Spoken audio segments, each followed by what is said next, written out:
Okay, Bingpot, let's go. Tomathan, good to see you. I'm getting all adjusted and set up here.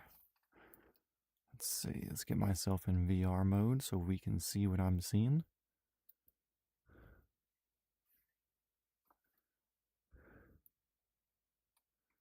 Let's see, that's good over there for now.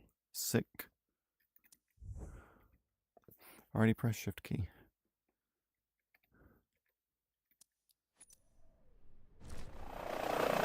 Nope. In flight, there we go. It's taking me thumbnail. It's going to set the weather to where we should be. Live. Sailing back.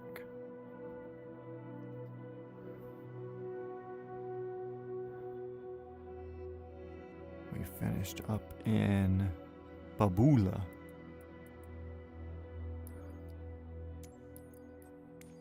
I want to do the 40. We did the other 30, or the 130 the other day. We still got to make up some 407 days, and it's decent for these longer rips. So, we're going to do a 407 run today. Because I believe it's working good enough to where it's not going to try to kill us.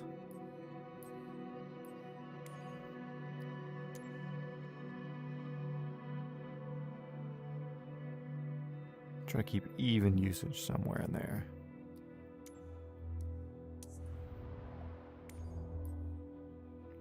Yeah, I think they got it because I tested around the same time we did the 66 testing. So we're gonna do our damnedest to run it. I want to do a stop out here.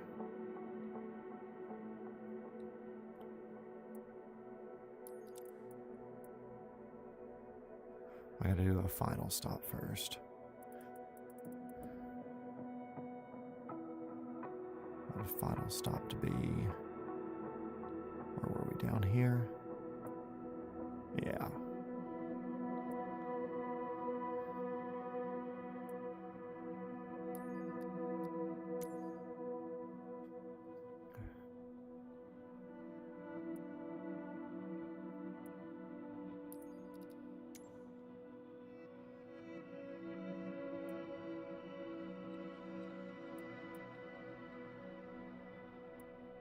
I think this was another place I wanted to stop. Ronnie, what's going on?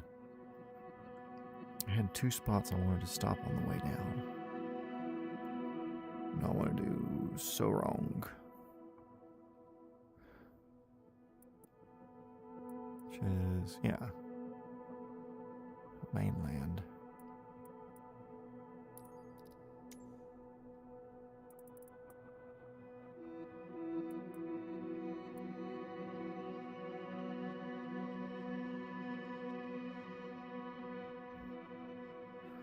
Waterish, islandish. It ain't that bad. Cool. Everything's good to go. Bada bing, bada boom. Let's get in it. Let's get fucking flying. Waste no more time. Gusting 40. Perfect for R22 learning.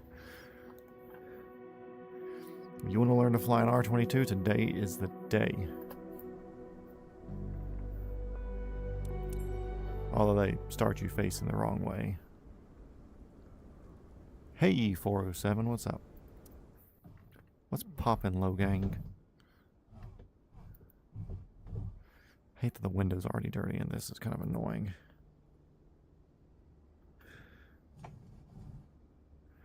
Okay, I believe this is working, so we'll find out here shortly if it is or not.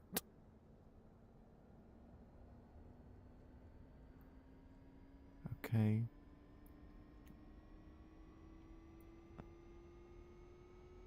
Why does it sound like I have stuff spooling up? That's weird. My fuel all the way so it's actually full. Strobe lights on. Nothing else needs to be on. That's still on starter.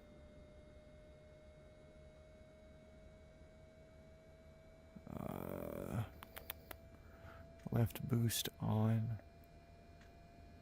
I do want radio altimeter on. So I'm going to hit my start button, which we have one here.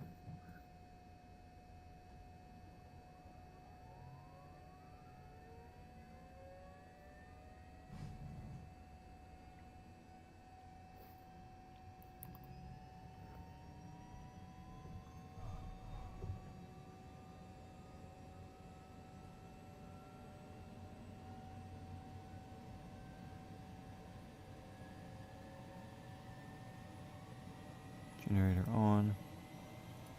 Collision. Pitot heater.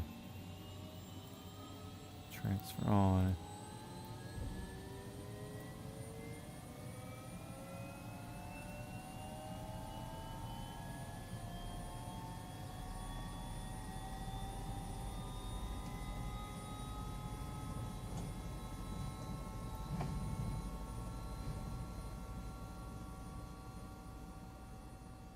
Why am I losing? Why am I losing? What happened?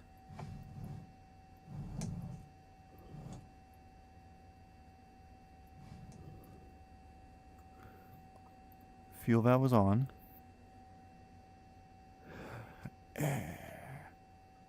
Why did I lose you? Why did I lose you? Is this another one of the... I can't click one button, but I can click the other?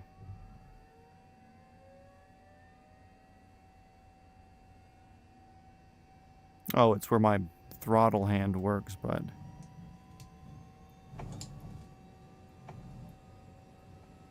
everything else doesn't. That's what it was. Okay.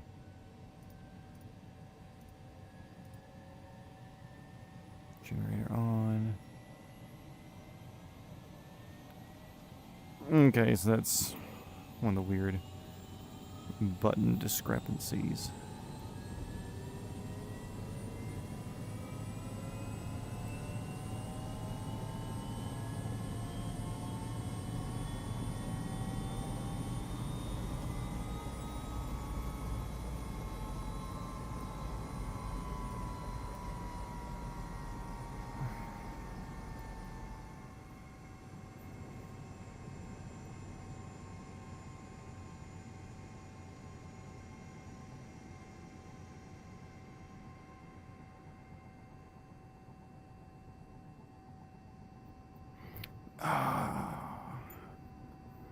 I wish this helicopter fucking worked right. Because we did this in Japan one day, and it worked decent.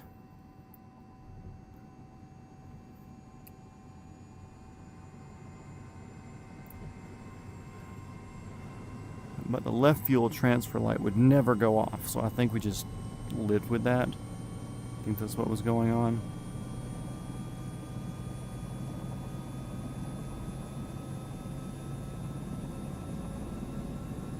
.30 ground speed. Jeez. Yeah, it must have been a decent little bit of blowy happening there, wasn't it? Or is.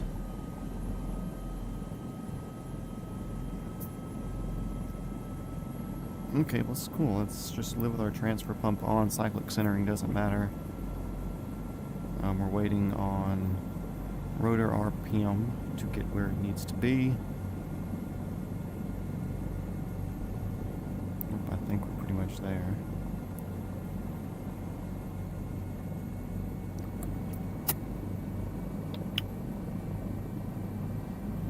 Actually, let me do this real quick.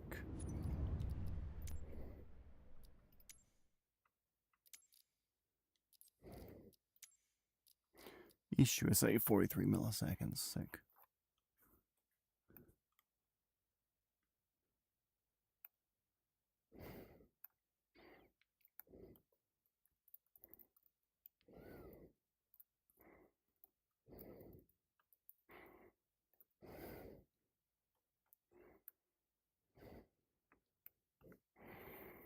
Okay, got that addressed. Got my stick basically in the correct place. What, does escape not work anymore? Why? I need to leave here and now do back.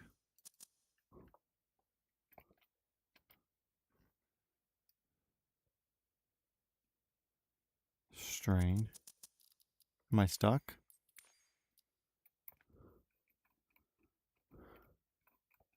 That's cool.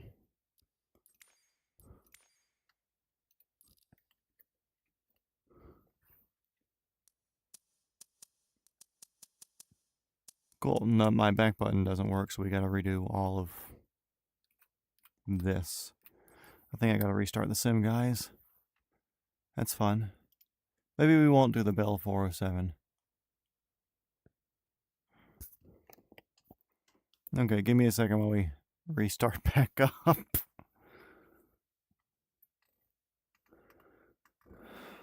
Beautiful. Thanks. That was splendid.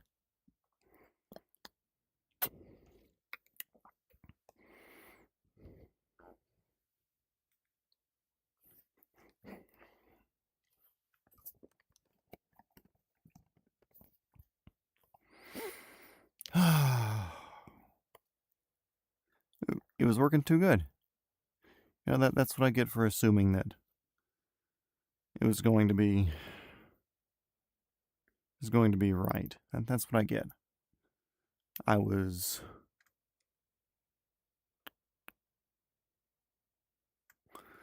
hopeful, but hopeful for the wrong reasons.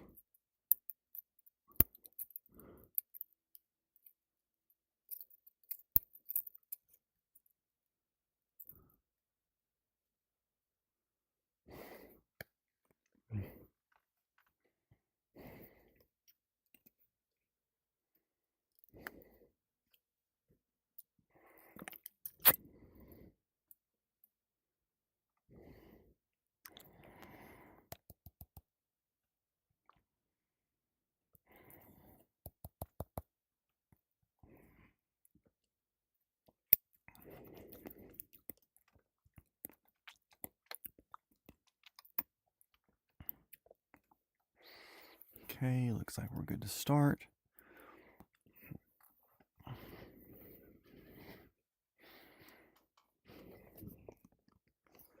Hey, look, it's me, Matt. We're here to start the stream, everybody. There was definitely nothing going on beforehand. So don't think that we were already getting into it. That'd be fucking wild.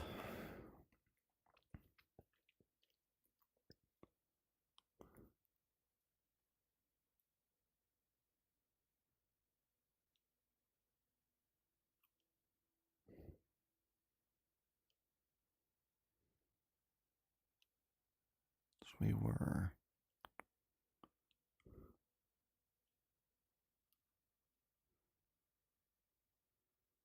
I wish the freaking clouds wouldn't show.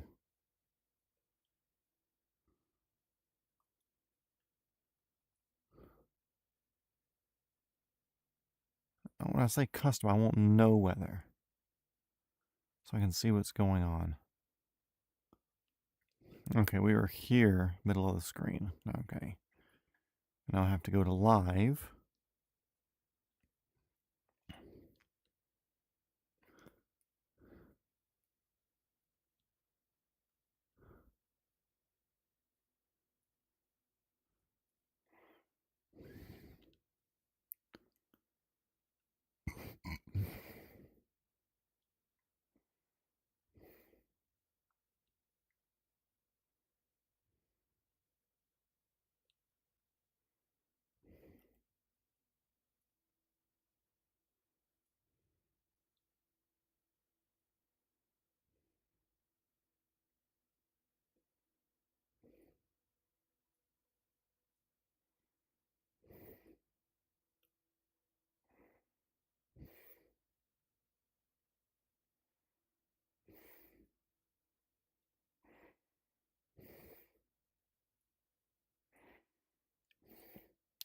Okay, let's try again.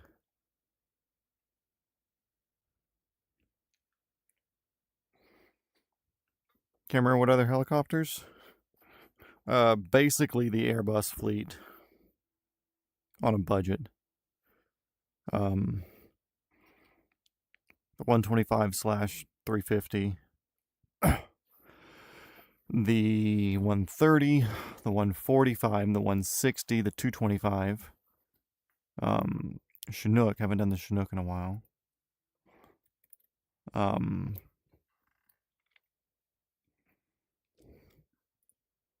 Fuel valve, that's down, that's down. Battery on. Strobe on. That off. Hit the starter, 15%.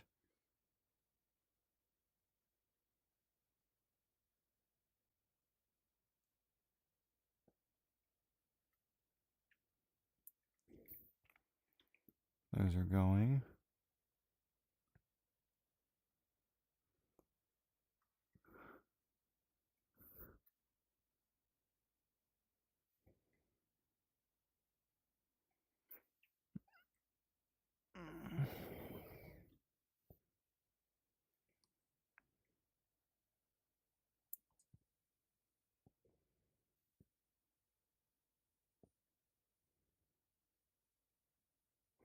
Why is nothing else moving? Do I need to hit my real starter button?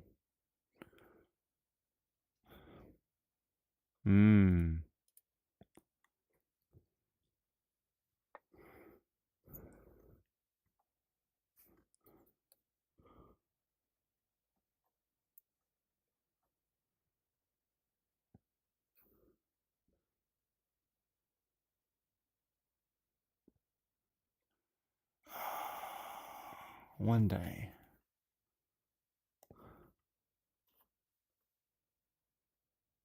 Oh, there you go now. You're back. Welcome back.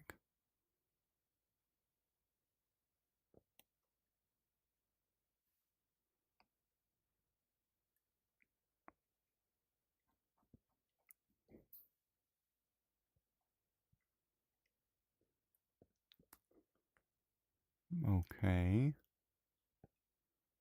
I think I can do my sound back. Cyclic centering, I'm aware.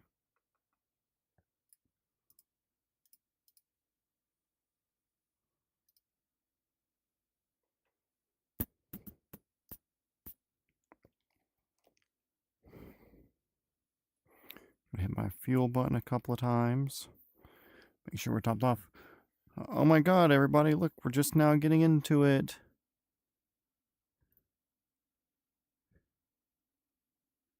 Loading data. Cool. What I can do is skip the Garmin. Put you here.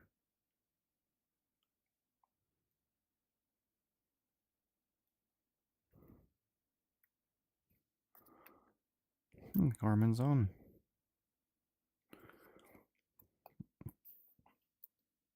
Okay.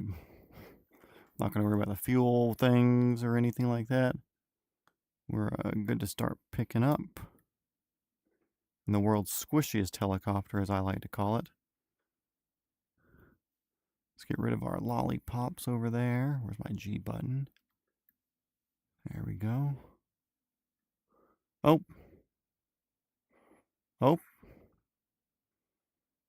Okay, bud, go for it. I'll make room for you. No big deal. No, I was actually going to kind of follow the departure plan, but you're being a butthole. So I'm not going to completely follow it.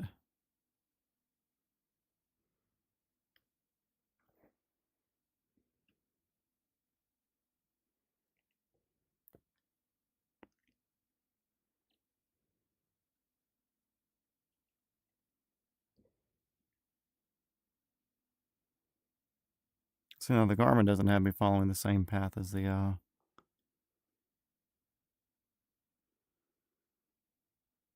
iPad. Probably because it just wants me to go direct because it doesn't matter for me, but I know this is a one-way runway.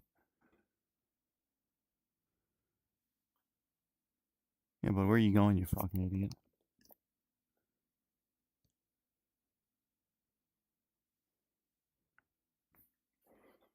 I am going to say, despite the issues with the Bell 407, I like the way this one sounds.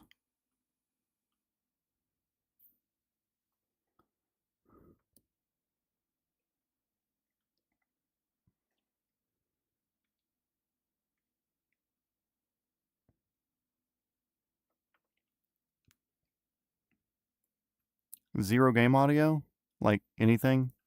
Even now when I go outside of the helicopter. I know it was messing up a little bit at the beginning, but if y'all aren't getting it outside the helicopter, I'll set down real quick.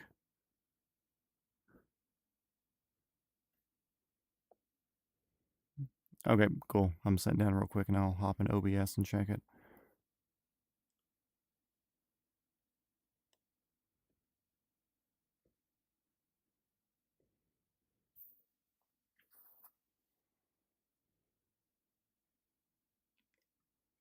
The descent rate and this thing just doesn't fill as fast as it is.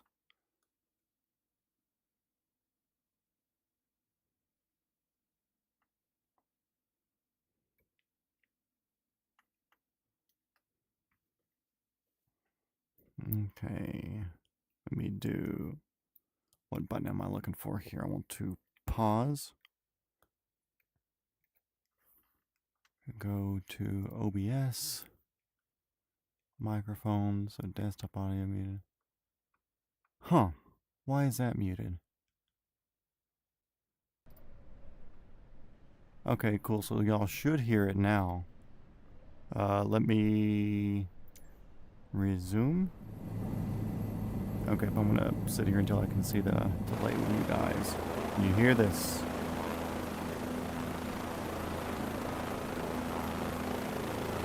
What's wrong with my voice? Are you saying it like a bad thing?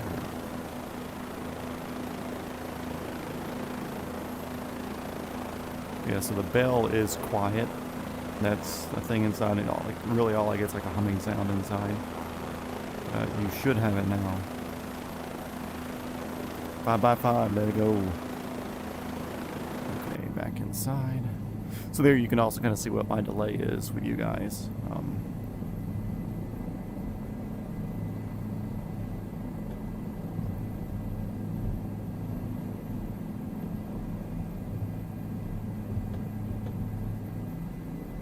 This helicopter just, it handles weirder than everything else. Also, is that a road that he was driving on? Do they have a road at the end of the runway? That'd be sick. Cool place to visit. Or we don't have to go to St. Bart's to go do that. Audio is back.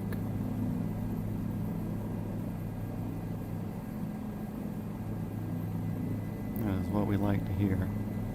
We're going to torque our shaft and get on out of here then. Across this little bay of a bit. Start making our way over to the other side. I hear helicopter, hell yeah.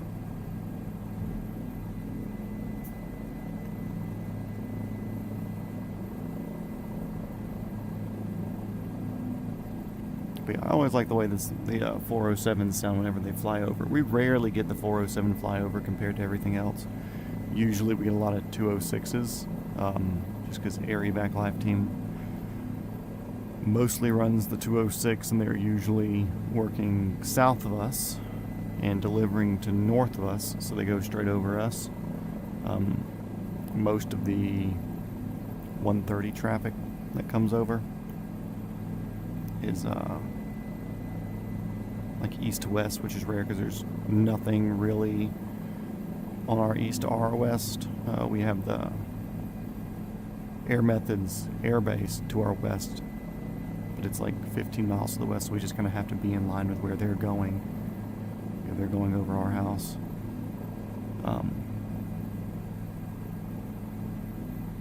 407s that go over, usually they're like late night things. If it's a medical deal, it would be like, who is it? It's not Reach. Guardian, I think. Guardian med flights coming up out of Florida. They'll cross over because they just go straight north, basically following the highway. In a majority of the 407s we hear are all state-owned. So either Georgia State Patrol or like Georgia Forestry or Georgia Department of Natural Resources or something like that. Correct, Indonesia. We just left Sultan Babullah, I believe, airport. Kind of like dead center in the islands-ish sort of area. And we're heading further south into the Papa Island, which will be after our midway fuel point to a Bintuni or Bimini or something like that. I think I have it in the description. Should be in the description. 2.5 hours, not bad. What's that for 120 mile an hour? 120 knot speed. Or 130. I'll try to keep it up as much as I can, but this particular flight model that they have just kind of floats. So, I gotta deal with that as much as I can. Oh. Yeah, hope y'all are having a good one. Went today to go see, well, I woke up this morning and I saw the behind the scenes thing on Instagram showing how Tom Cruise did the airplane to airplane transfer stunt in Mission Impossible. And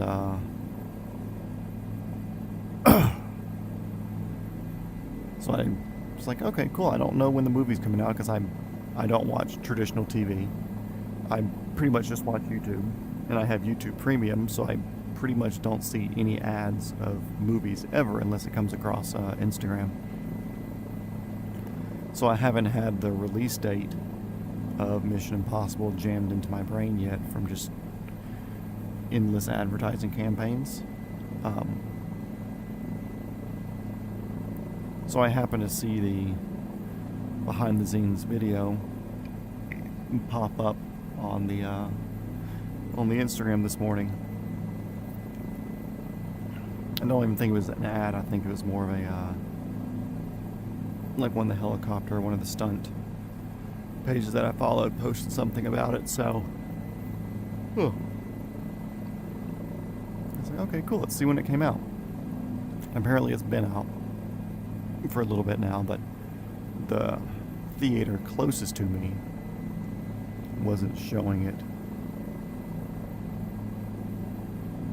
Oh yeah, I saw the Cletus looking for an A&P part-time and looking for an AS350B3. I'm curious what his reasoning is behind it. Because, like, obviously the MD500 is super fun. Let me not get off track real quick. So yeah, I went to go see Mission Impossible because I was going to invite my friend, but he is at, he's luckily working, and he was busy, and he would be off on Saturday, or Sunday, and I'm busy Saturday anyways with the air show thing, or the fly-in. But, it's not showing at my usual place on Sunday or any next week, because he's off Mondays as well. So obviously it's run its course and it's only getting shown at bigger theaters for longer periods of time now. So I was like, okay, cool, I'm gonna go see it in theaters. It's the last Mission Impossible with him, I would assume. It's called The Final Reckoning. Had a very good conclusion to everything. He's in his fucking 60s. I don't think he's going to be doing much more, despite him being in shape.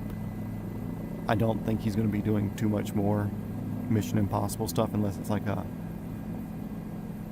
guest role because they found somebody else who happens to be a good actor. So I said, okay, cool. I need to go see this in theaters, and it was solid.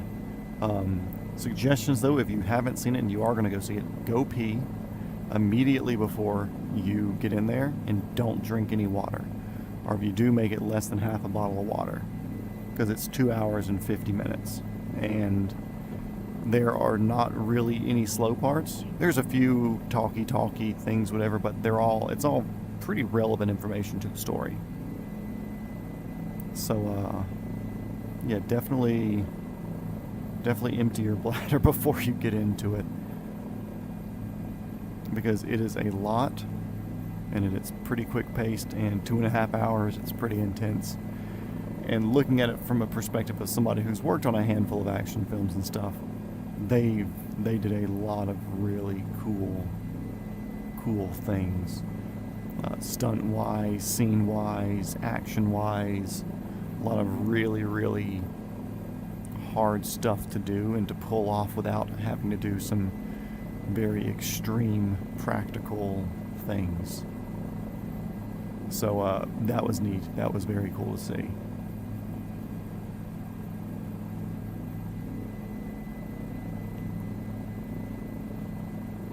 So yeah, went and did that. But yeah, Cletus looking for the keep Consuelo low time and use the AS350 as everyday machine. I could see that. Also, the 350's just got so much more room than the MDs. Like, unless you're in a 600N or a 902N,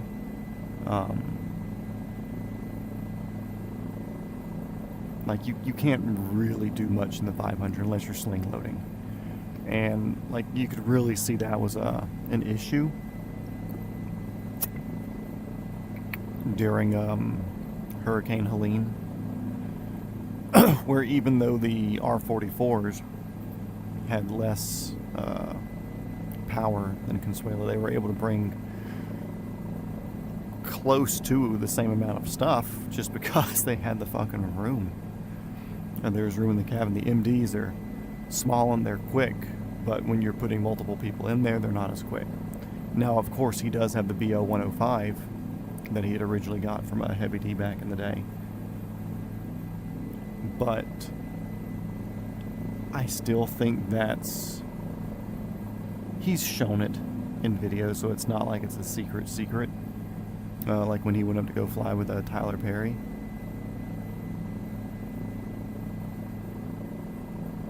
He has Consuelo in his BO5, so maybe he's going to sell. I would assume he's selling the 105, if anything. But it also makes me think back to there was the episode when he went to go learn how to do the flips and do the rolls in the 105 stunt helicopter. He didn't say, but he did say they were working on something. So I don't know if that has something to do with the future for his 105 or him using his 105. And then he needs to transfer that strictly over to company. And he wants to bring in, I think the Consuelo is a company vehicle as well. But he might be doing the 350 as a personal. Because I think technically the 105 is his personal at the moment. Or a registered personal or something. But I would assume the big move for going to a 350 platform, the A-Star platform, is he needs a room. The MD's not that big. The BO 105 I think's great. I think it's, for the dollar, it's damn near the optimal helicopter for a private individual. The downside is parts are getting harder to find. They're not impossible to find yet because there's a lot of crossovers, a lot of aftermarket and stuff like that that's approved. But they're getting harder to find. But the A-Star, still, it's everywhere. Still in production. The new H125s, like, parts are everywhere. They're super reliable. I mean, it's not like you have to wait to get blades, because I know right now there's a current wait time on blades for the 105. If you watch Roman Atwood, Beef Aviation. So yeah, it may be I would assume that's more of a personal, because I had looked that up at one point. But I mean, that's kind of like me with my little businesses and stuff. I run a couple of little LLCs and whatever. So I could see the 105 being registered under one of his personal business LLCs, because at the end of the day, you don't want to put it personal. So I think he is moving the 105 to like a Freedom Factory account. I would assume so that way he can do a flip or something for the Freedom 500 and do it as an air show registered thing. Maybe, potentially. But I'm also spitballing, I have no idea. And also, he has like 75 fucking, or he has more than, he's 100 plus running vehicles. Like competition, competing, high horsepower, built, whatever vehicles. He has multiple of them. And he's got multiple airplanes. He has multiple helicopters. Who's to say he's just not adding another one to the fleet? And if it's something that he is putting in business-wise, it is something that can be expensed out. Because if you're bringing, or if you're keeping Consuela personal, and you want to do the A-Star or something, because I think George is working on his pilot's license to be something that George could fly following up, although I wouldn't let George fly the helicopter. I'm not saying that George breaks everything he touches, but George has a pattern of breaking a lot of the things that he touches, so I don't know if I would give him, well, not give, but allow him to be the pilot of that. Either way, there's obviously a reason, and that reason could just be he likes the A-Star platform, and he wants an A-Star, which I'm not against. That's on him. That's his money. Good for him for being at a point where he can do that. That's phenomenal.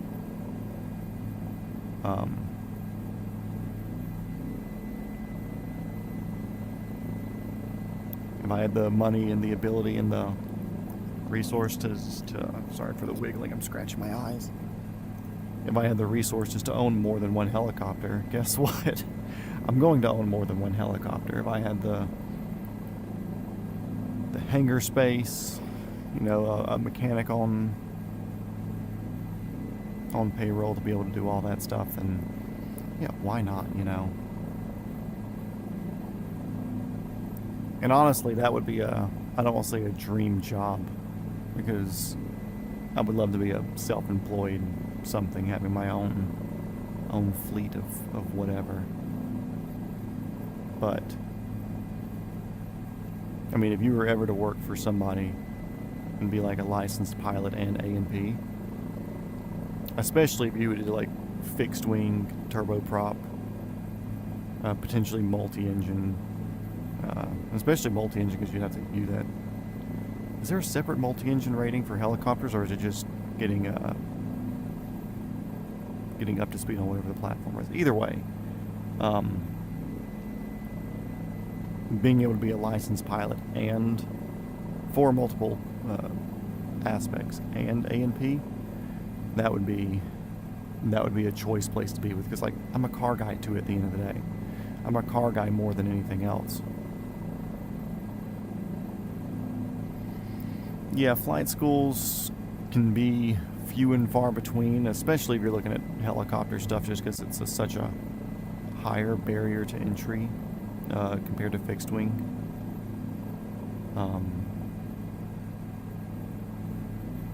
There's the closest one to me is 35, 40 minutes away.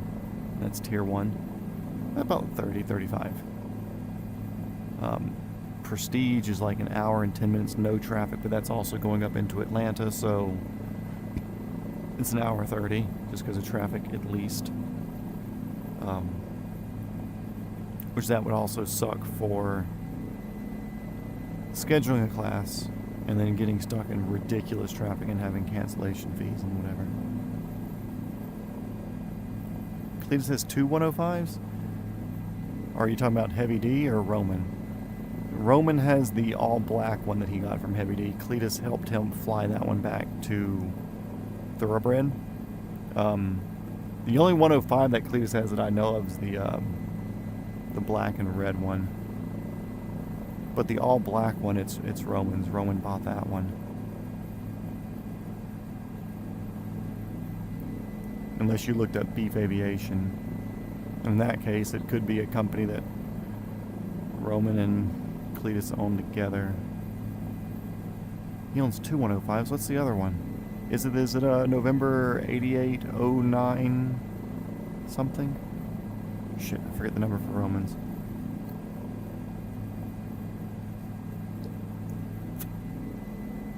I mean, both are secret technically. November 174 FF.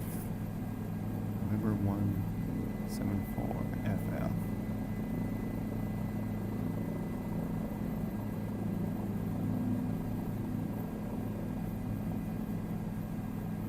It's been showing an MD, but the later registration's obviously shown with beef.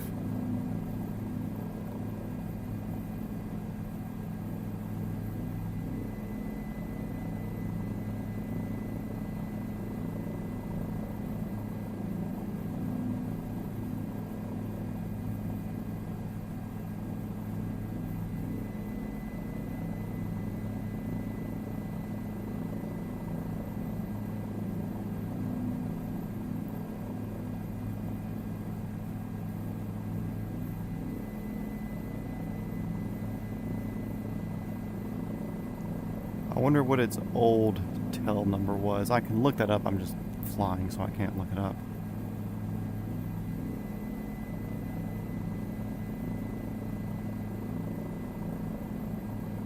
Yeah, I knew beef was registered to his house. I just never looked up what else it owns. Okay, I'm curious what the... Because you're one of the ones that I forget the tail number to the black and red one. That's somewhat known. But I'm curious what the old registration was for that BO 105 that you says now is a 174 FF. Because the FF's obviously a Freedom Factory tail number that he bought or was able to grab once that MD that we see on Google Images.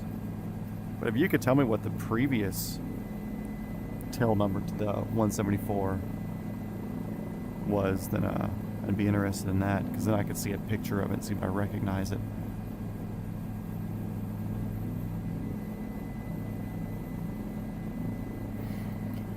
Unless he bought it as a parts helicopter, which I wouldn't be surprised, because if there's no pictures of November 174 FF anywhere, like a spotter somewhere had to have seen it, you know. You would assume.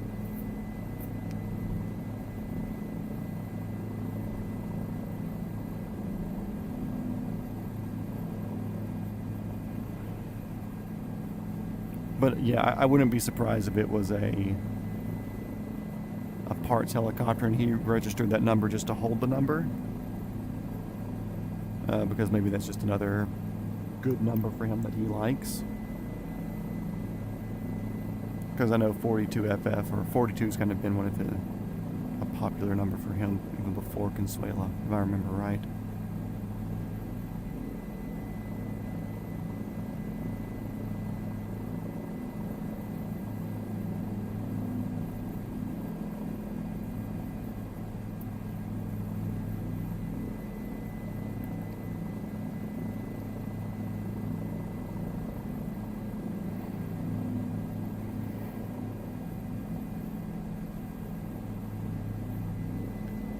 The FAA.gov or whatever, you should be able to look at the aircraft registry for November 174 FF.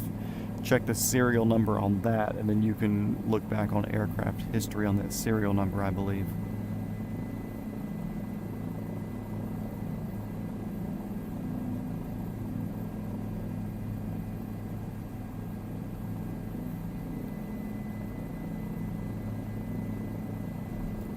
Yeah, registry.faa.gov. Serial number is 0718FF. Oh no, wait a second. What is this? This isn't that. You know, because that's the MD.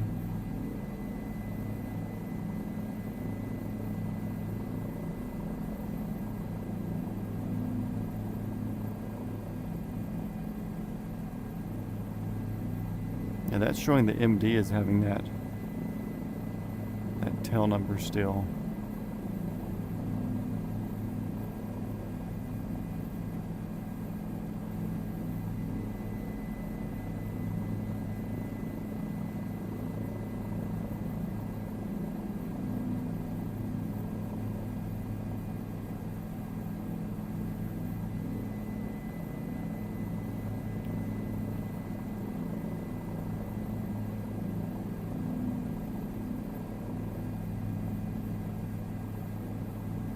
Yeah, you have to look at the serial number.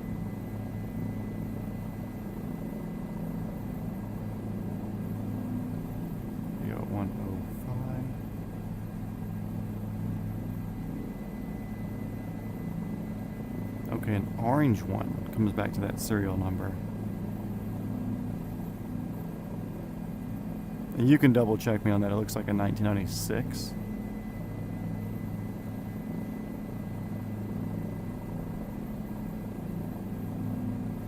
Interesting.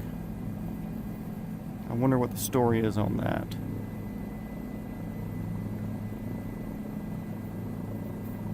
And it could be something where it's still sitting up at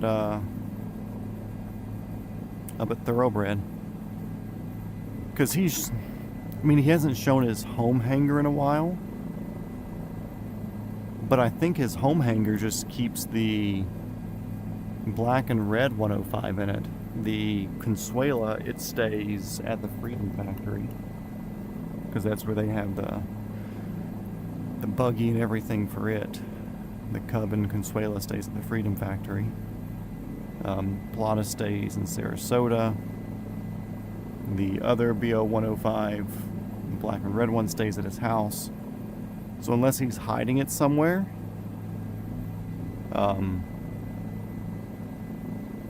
then I would assume it's probably at Thoroughbred. PRMER. So Puerto Rico. I believe it's... Or it's PR Brazil. I think PR is Puerto Rico. Something... Or it might be also Brazil. I don't know. Either way, it's... You would think PR is Puerto Rico.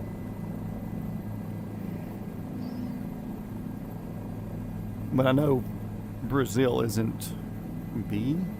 It's something else. Yeah, I'm curious if the orange one was in an accident. But the BO-105s, they're relatively cheap considering prices of other twin-engine platforms. So I'm curious about that. And the fact that he didn't even say anything about it during the time when they kind of disclosed that they have the PC-12. Yeah, that definitely makes me wonder. If you're one of the 4 people watching right now and you know about Cletus's extra BO-105, please let us know. It may be used for parts, or it could just be like a long-term thing. Maybe him and Roman split it.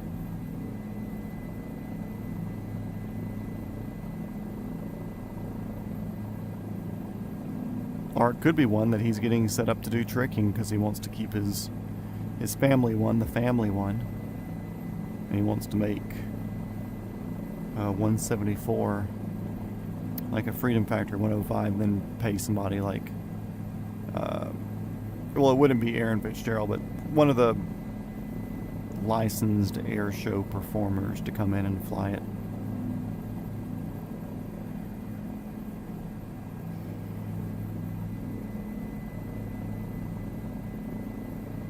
Okay, so let's see. We are going to the end of this peninsula. We're going to follow it.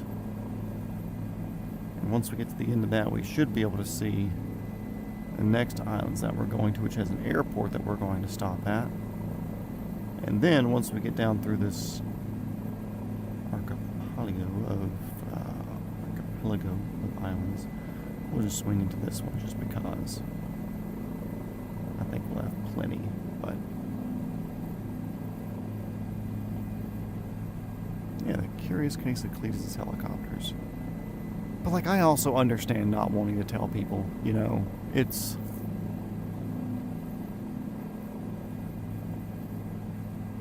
gives people a way to track you, obviously. There are stalkers out there, because like Roman had big issues with that. Cletus even puts up, you'll see a video every once in a while on Instagram or whatever, where it's like, please, like, I come to the events that I set up, I stay late to say hey to everybody, like I do my best to be a good, whatever. From Brazil, yeah, PR is Brazil. Maybe Puerto Rico still shares in numbers because it's a territory.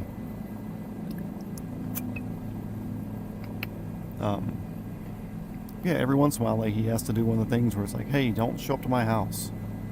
Like, my wife and kids are at this house. I don't want you at my house.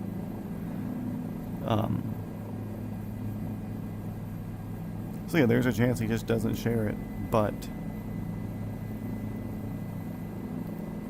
I feel like an orange helicopter would have been very, very hard to hide. So that makes me think that it's still up there at Thoroughbred. With that said, Roman just went to Thoroughbred to pick up his helicopter, his 105, like a week ago, maybe. So it may behoove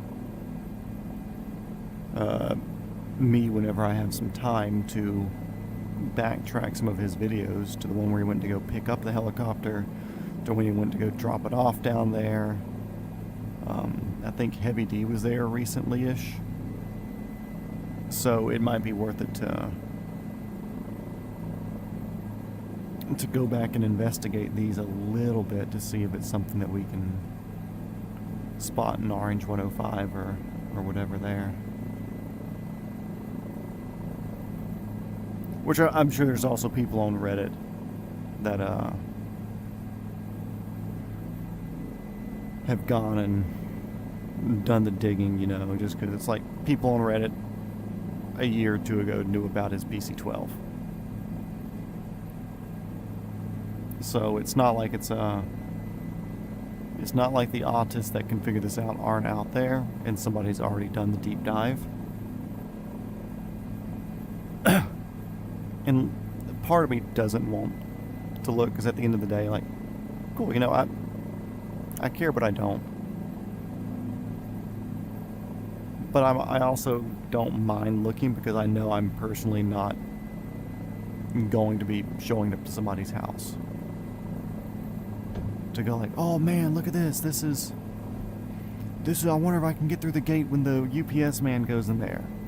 Or like try to drive down to the shop where they work on the vehicles at. Or try to go through the gate at the Freedom Factory behind somebody going in or out. Like, I do that. I respect the personal space and everything. I've taken a picture with the helmet at the end of the Freedom Factory property years ago. But also, like, there was somebody that was taking a picture there when I was pulling up, and there was somebody pulling up when I was leaving, because it was like a traveling weekend. So it's like, okay, cool, people are out there doing that. That's not I won't say not a bad thing. It's like, cool, that helmet's obviously there for people to take pictures at and identify with the track and share and post and whatever. Oh, and fun fact, on that particular day, it was like a Friday, I had gone down to Sarasota, and I was actually in one of the Ross Creations videos, the prank videos. I guess I'm one of the members on his website that pays like the $10 a month to get the videos. And they invited members down for a big event thing. So I went down there for that, and on the way back I swung out to the racetrack, took a couple of pictures, and and I was heading home, and I see up in front of me. Did I see up in front? No, he passed. So this was back when George had the Monte Carlo with the Dale Earnhardt wrap on it. And he blew by me because he lives like an hour and a half, 2 hours away from the shop. So he blew by me. And I'm wearing, or I have my Cletus red, white, and blue hat in the car. There's no 105 in Roman's video. But yeah, I had my red, white, and blue straw hat in my car, so I floored it, caught back up with George because he was booking it. And kind of toot my horn at him, held the hat up, and he looks and I can just see him going, "Hell yeah, brother," through the window, so that was cool. But I'm sure he gets, especially when he was driving that thing. I mean, a Dale Earnhardt liveried early 2000s Monte Carlo. Anybody who knew about it fucking waved at him, I guarantee it.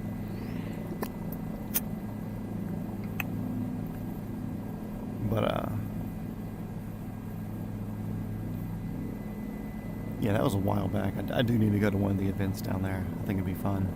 In fact, I know it'll be fun. And I think it would almost be illegal for an event at the Freedom Factory to not be fun. 8 people watching now. What's up, guys? If you're new here, feel free to drop in the comments and say something. We're currently chatting about the mysterious helicopter fleet of Cletus McFarland. There's a secret BO-105, and we don't know anything about it other than its serial number and a current new tail number for it. If you do know something, feel free to chime in. We're just little detectives here.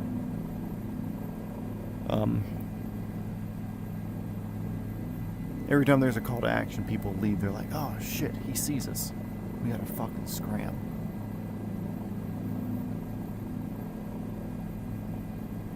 Oh, but anyways, on top of the Mission Impossible in real life stuff that I did today, yesterday, Sunday, my friend's birthday thing, the wife just had me and one of his other friends just kind of wait at a coffee shop there in town. So I showed up, I'm in line to get a muffin, his other friend shows up, and we sit outside and we just start chatting. And anyways, eventually they get there and he's walking up and he's just kind of like, "Oh crap, that's my friend Trevor there." And he's like, "Wait a second, that sounds like Matt." And I'm sitting there talking to Trevor, and I turn and look, I'm like, "Oh hey, cool, what are you doing here? I forgot you lived in this town." But he had no idea. Helicopter trivia? Yeah, if you got something you want to test my and or chat's knowledge with, feel free to go for it. But yeah, it went good. We walked around the little town square there in the town that he's in. We went to a thing they call Redneck Golf Club, Redneck Country Club. And it's like one of those golf ball hitting places or whatever. But it's like just like a big dirt lot basically with like some fucking beer cans out there. It still has the radar trackers and stuff to like see where you hit the ball, but we did that. I don't play golf, never have, never claimed to. I did okay, wasn't bad. But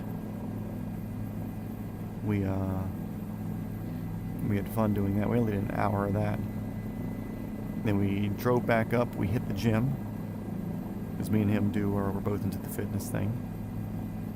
So we hit the gym real quick before their gym closed because they changed their hours from 24 to like none back during COVID, and they haven't re-changed it. The big reason they haven't is because they're like the nicest gym in town and nobody's competed with them.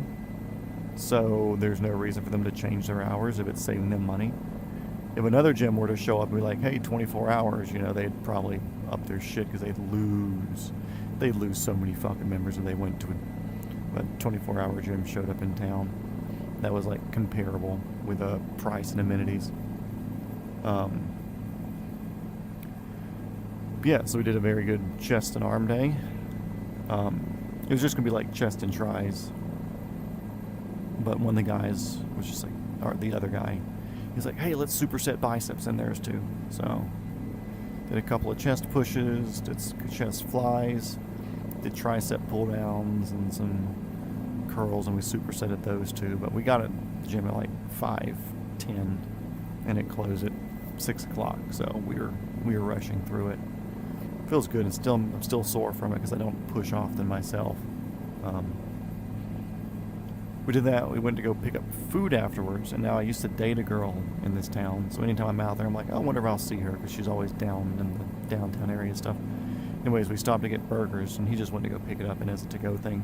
But she walked in front of the Porsche I just waited in the car while he ran in to go get stuff, but she walked in front of the Porsche, and I was like, no fucking shit, look, it's her. I didn't say anything, though, obviously, but yeah, her loss. Went to go eat back at his place. Then we went out to a friend's property near that, and he had they have a pond, so he brought his little float RC plane, flew it around a little bit, stuffed it in a tree, had a kayak across the pond, get a ladder, and get the plane out of the tree. Then we started fishing. I caught the record bass for that pond on like my second spot, like within 10 minutes, 6-pound largemouth. And it broke the hook off just as he was pulling it up on shore. And he was standing on a log that was kind of out over the water some, so he had to come back in. Oh, do I want to do the trivia question?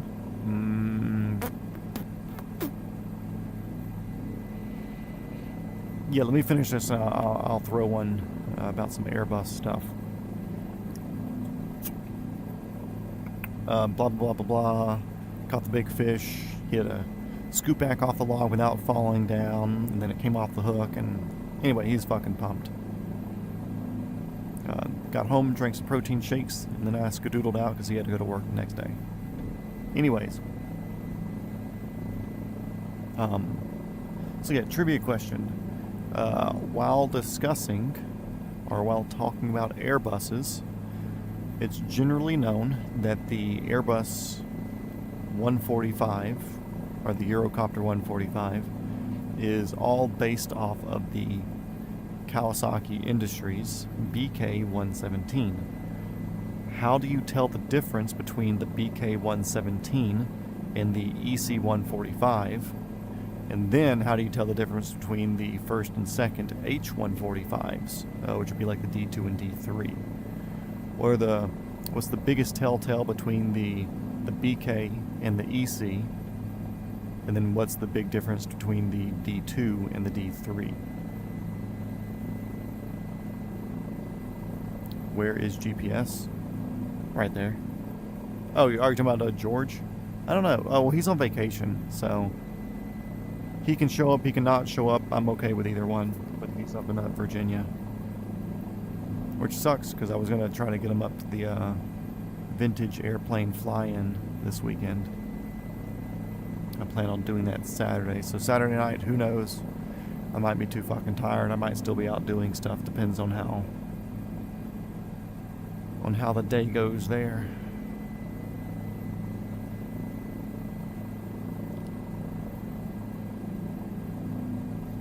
Bigger cabin. Now, like if you're looking at it from the outside, the 135 and 145, obviously there's a cabin size difference.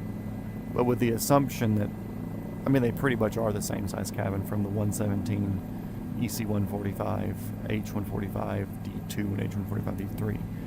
So the biggest tell, when you're looking at the BK to the EC, the rear horizontal stabilizers, the verticals that come off the end plates, they're very squared off. So like it'd be like this shape in the front, but then it just kind of goes straight up on the back for the, can I look at it here? So yeah, the verticals like back here, they are very squared off and like very thick. The EC-145 is more delta shaped like this. And then when you go to the D2 and D3, Those are also the Finistrom tails, so it goes from a exposed standard tail rotor to the Finistrom system in the H145D2 and H145D3. But the big difference between those two is the D2 is a 4-blade and the D3 is a 5-blade main rotor. So if you're watching a video of one and you say, cool, I don't know which one this is, that's your easiest tails. If it's an external rotor, a standard tail rotor, you look at the vertical end plates on the edge of the horizontals. And if it's a Finstrom, you can pause the video and you should be able to see if it's a 4 or 5 blade. No, like being able to look at it from the outside. It's like a plane spotter, helicopter spotter. Of course, there's a lot of differences. There's like updated FADEC systems, and they did a whole bunch of huge changes. You know, it's not just like it's barely the same body between the D2 and the D3. You know, like it's like cool, it's the same shape, but basically everything inside's fucking different. Can you fly around Lake Tahoe area one day? Yeah. If you're around for a shenanigans tonight, we'll go out to Tahoe. Which we're getting near our 1/3 to halfway point. Ish. Kind of. Tom was saying it looked like a 2.5 hour flight tonight.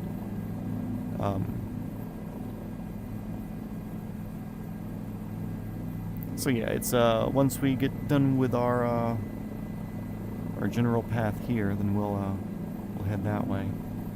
So looks like we're 20 miles or so to our middle-ish spot. Yeah, and you don't have to stay on. You know, don't stay on just to go see that shit. But if it's there are some days where I don't want to sit down and do the around the world bit. Ooh, the island's nice and visible. That's good. There's some days I don't want to do that, so I'll put a different thumbnail and different title. So it'll be obvious that it's not an Around the World series one. But if you hop in on one of those and suggest it, then I'll do it, no big deal, and you won't have to wait 1.5, 2 hours to do it. Okay, next bit of trivia.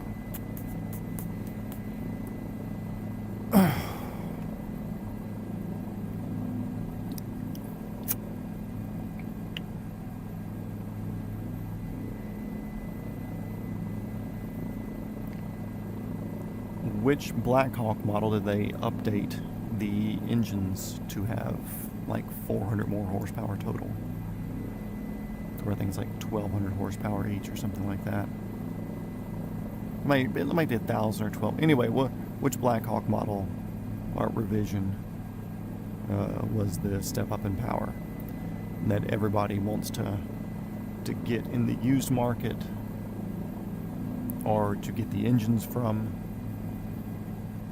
or to just get the whole thing, or get a parts helicopter that's that particular model? Which Black Hawk model is that?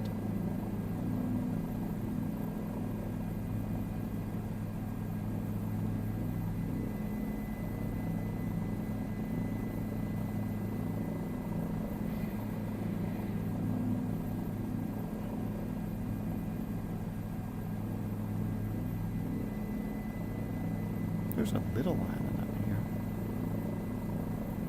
Is that? Oh no, that's the big land that I'm looking at past over there. Okay.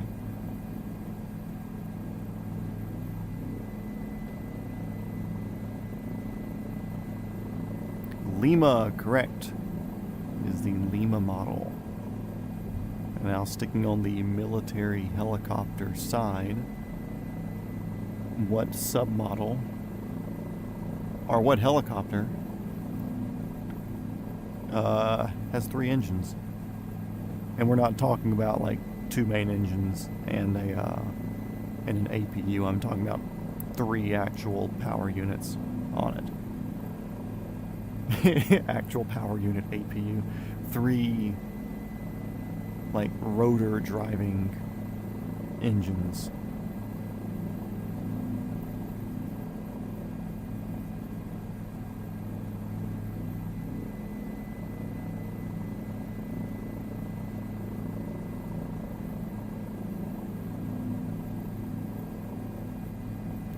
this is American military too. I don't know what the MI helicopters do, all the Russian comm block shit. I don't know what their heli situation is. I've yet to get too deep into those things, but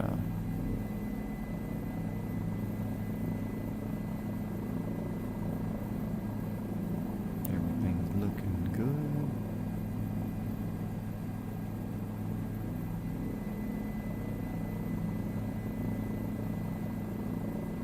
Yeah, I was seeing the land way out there and expecting that to be this island, but the island seems to be closer. The Stallion CH-53. I believe it's the Echo or Golf model. I can't remember exactly because I read some conflicting reports here or there. But we do sell the CH-53 to other militaries and stuff too. Germany has them. There's a handful of allies that has the 53. But the American Marines are the only people to upfit them to 3 engines. And you can say, well, what about the Navy? The Navy is the Marines, same fucking thing. I think the Navy still primarily uses the 2-engine ones, but the Marines like the ability to do extra hauling for gunning and stuff like that, and bringing stuff in and out of theaters of battle. But I do really like the look of the German Iron Cross right there on the forehead, or right there on the nose of the 53s whenever I see pictures of their setups. The Iron Cross just looks good. I'm down for all German political emblems.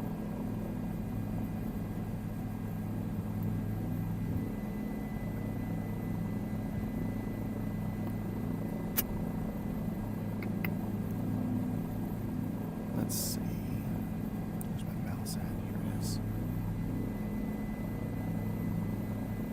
Yeah, so this is, let's say, a little bit more than a third of the way there. So not bad. Because we have about the same trip that we've done already to get to our next point, and then a much shorter jump to get to final resting place for the night.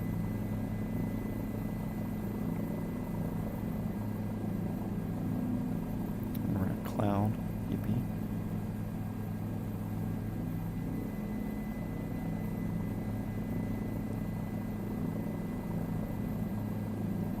Next question. Let's see.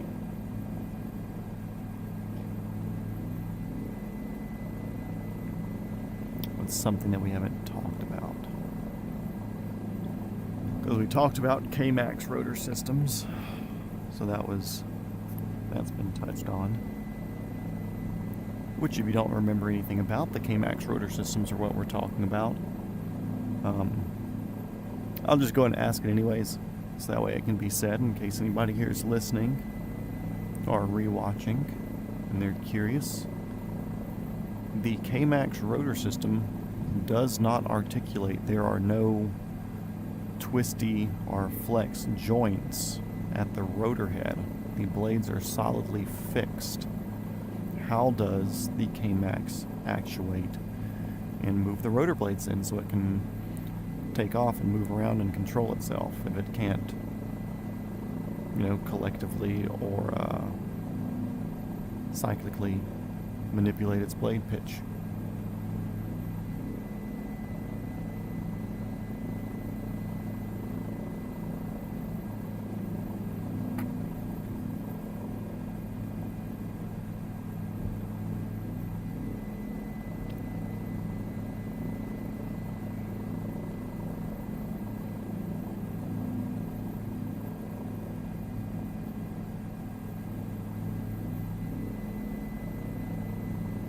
People, welcome in everybody.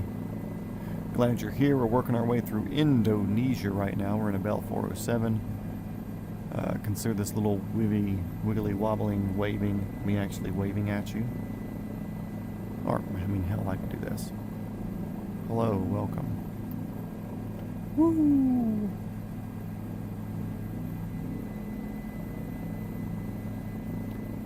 But since I assume Tom is typing, and I'm gonna speed up the process of those listening as well.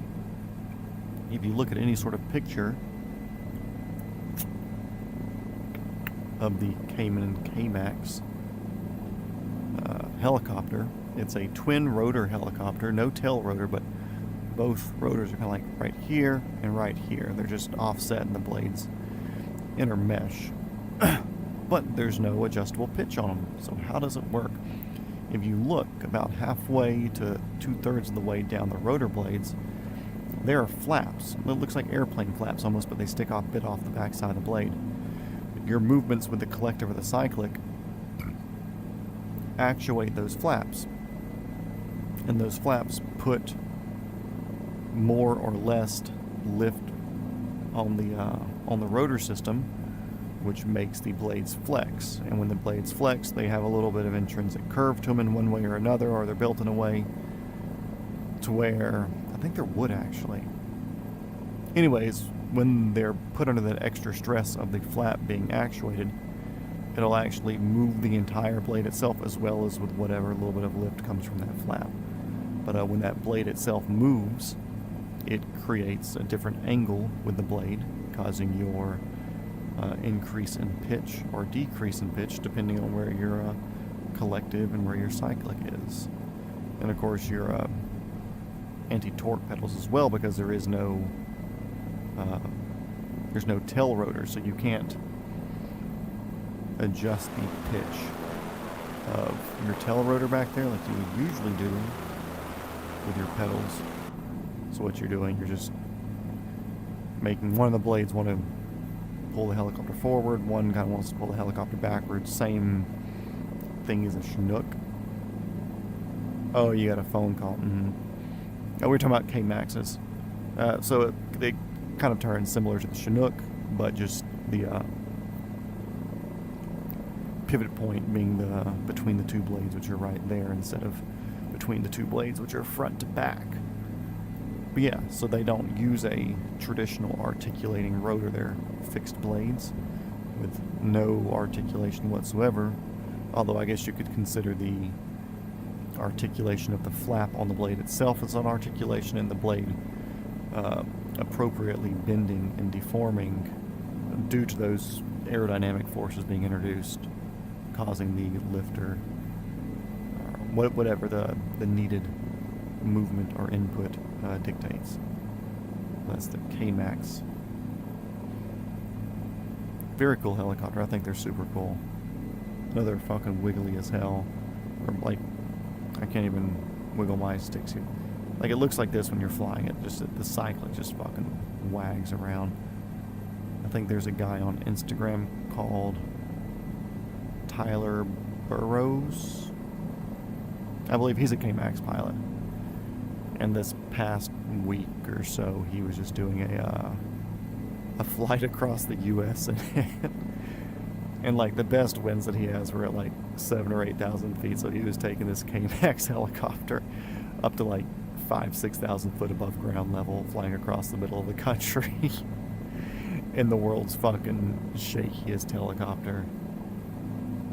And it's a one-person helicopter, it's not a two-seater. So you're in there by yourself, killing time, crying. And it's not fast either, by any means. Although I do think they look kind of quick, just because they're super, super thin, but they're also like purpose built for what they're doing. So yeah, K-Max is super, super unique, super different.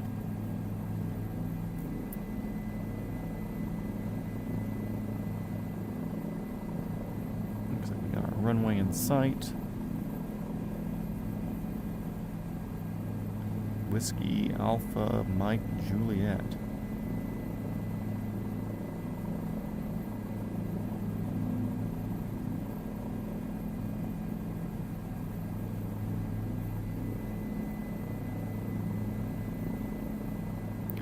Whiskey Alpha Mike Juliet. This is helicopter 420 Foxtrot Whiskey, call sign Fuckwagon. We are about 7 miles to your northwest, currently inbound for the ramp. Going to steal a little bit of fuel and get out your hair.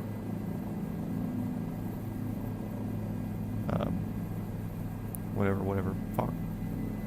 Damn, I already forgot what the name of the airport was. I got distracted as shit. I had to change the setting on the phone. Whiskey Alpha Mike Juliet. That's what it was. Whiskey Alpha Mike Juliet. Juliet. What language do they speak in the Philippines? Edelfish, what's going on, buddy? Still Edelfish second. I'm glad to see that you're still alive and your younger sibling Edelfish third, or your son Edelfish third, is yet to take over, so I'm glad you're back.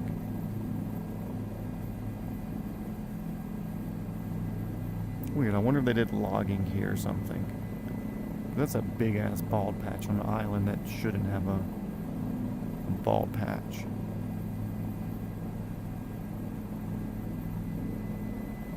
Yeah, they're doing something there, that's for sure.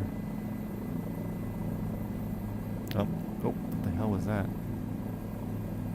Yeah, some sort of factory thing over there on that coast.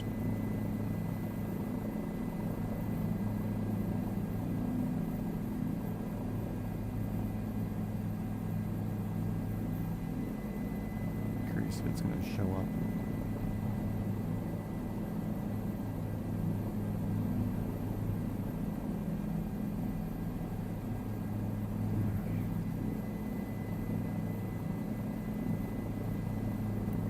Why are you naked? That's the question. Okay, so it shows some of the stuff over there, but it's not really like a developed model of what would be what sort of manufacturing or processing or whatever would be on the island. Weird. Tugboat Ashley 01. Oh no, it's a white girl spelling for Ashley.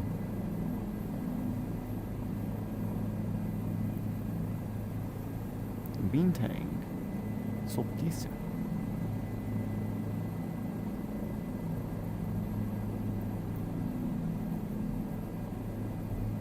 Hey, there's a good looking boat.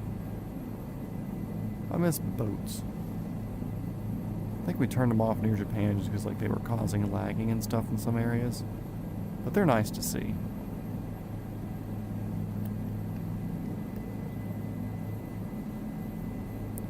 Oil boat, something that says it's a tug, something else that says it's a tug, even though it doesn't look like a tug.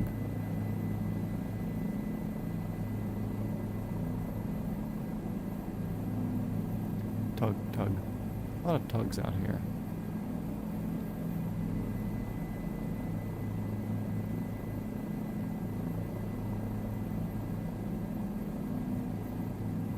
Dock or something there.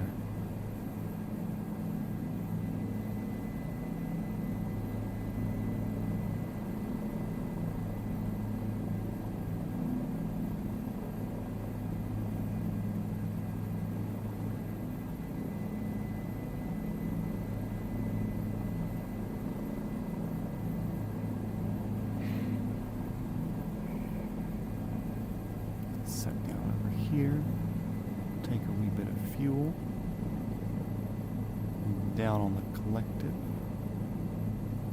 Kind of sideways and back and sliding ourselves in here.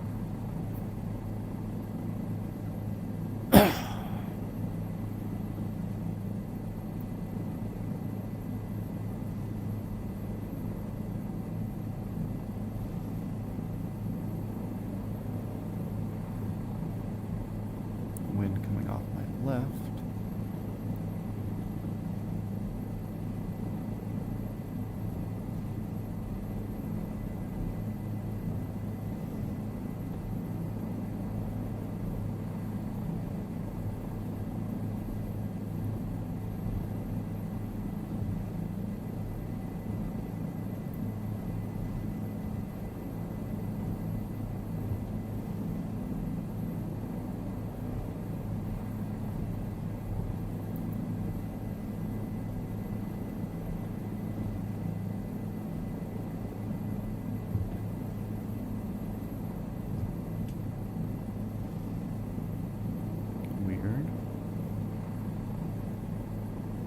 topped off on fuel.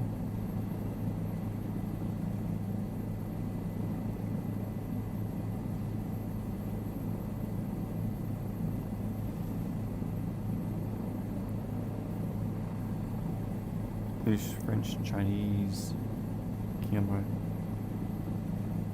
bastardization of languages here. Got it.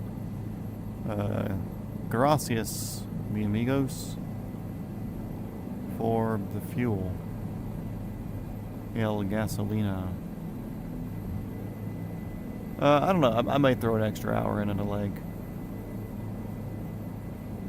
I said I don't mind my streams being slightly shorter here and there, but I also don't want the series to end up being 7,000 episodes, because I just slowly make the stream shorter and shorter and shorter. So I feel like I'm going to kind of aim for 3.5 hour streams. If I'm feeling up to it, like minimum 2 hours, you know, unless it's like a decent 1 hour, or like a decent non-boring stream. If that makes sense. I don't want to do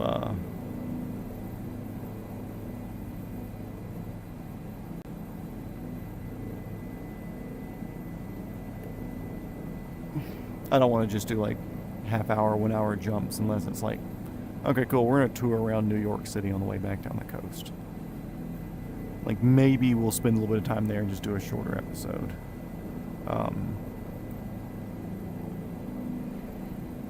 But for the most part, I would like to keep the episodes like 3 hours long or so, because the helicopter record or standard time or whatever, if you're trying, it's like 250 hours for around the world, 250, 260. I would like to do it in a not a significantly much longer time, but we're also doing a couple of drastic detours as well. So I'd like for it to be not 1 million episodes, but I'd also like, my original thing, before I even started, I was thinking 3 hour episodes, because if the around the world's a 250 hour thing, then I'll probably be doing it in 300 hours, because I want to go around and explore and take some time here and there. I was like, cool, that would make a 100 episode pretty good pre-planned season, if you want to call it that. A very well thought out, like, okay, cool, let's do a series and let's make it 100 episodes. Like, that's neat if you can pre-plan 100 episodes. And part of me was starting to go around and plot the entire plot the planet's worth of stops and everything to do. But then I realized, like, weather may cuck us some days, or we may default to an alternative, or like I may get tired of doing Siberia and doing the island chain instead. Or somebody's like, cool, you should check out this part of Japan, or you should come down and check out Australia. Like, there's a lot of reasons to not 100% pre-plan, especially when it's me sitting in front of my computer with VR goggles on. It's like, if I want to stop now, I can just take my mask off and go home, and cool, we can just respawn it, whatever that island is there. You know, but if I was doing a reel around the world, it'd definitely be really, really, really pre-planned. But we kind of have the luxury of doing whatever.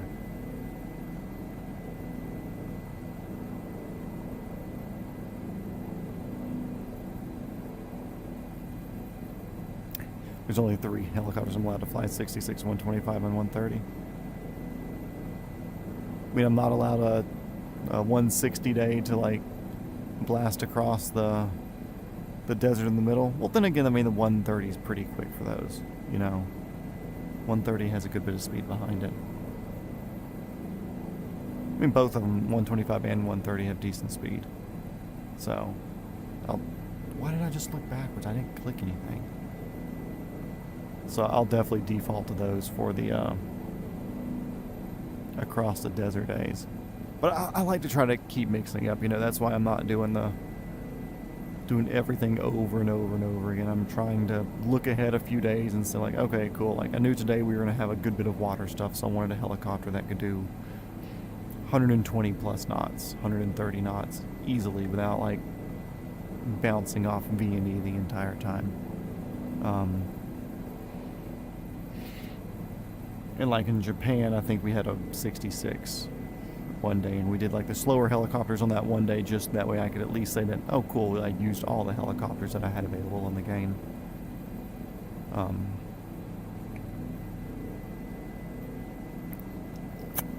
Oh, also I read something.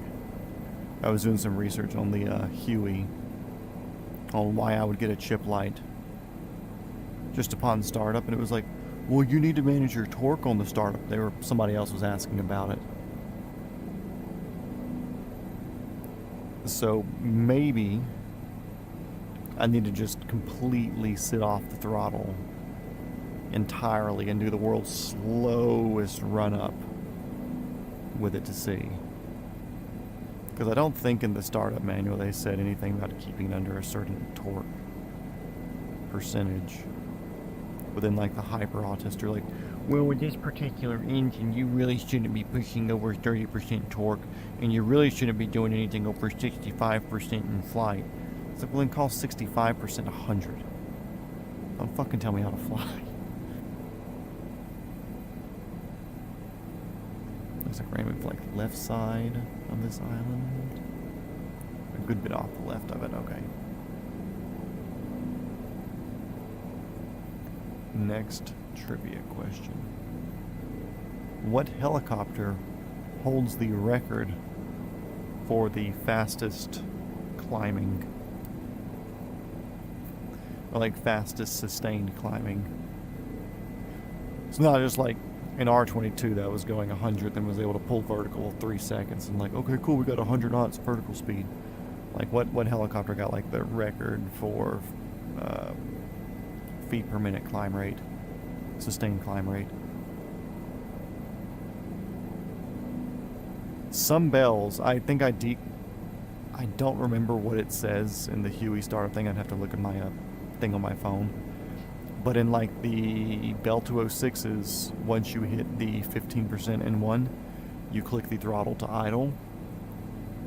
And then once it gets started up and idling and whatever, then you slowly start ramping it up. Once you hit like 55 or 60% N1, then you click on to generator.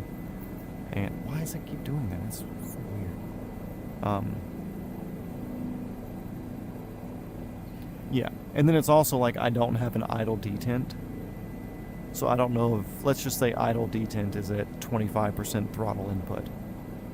Maybe I accidentally click it up to 26 because I don't have a detent on my controls.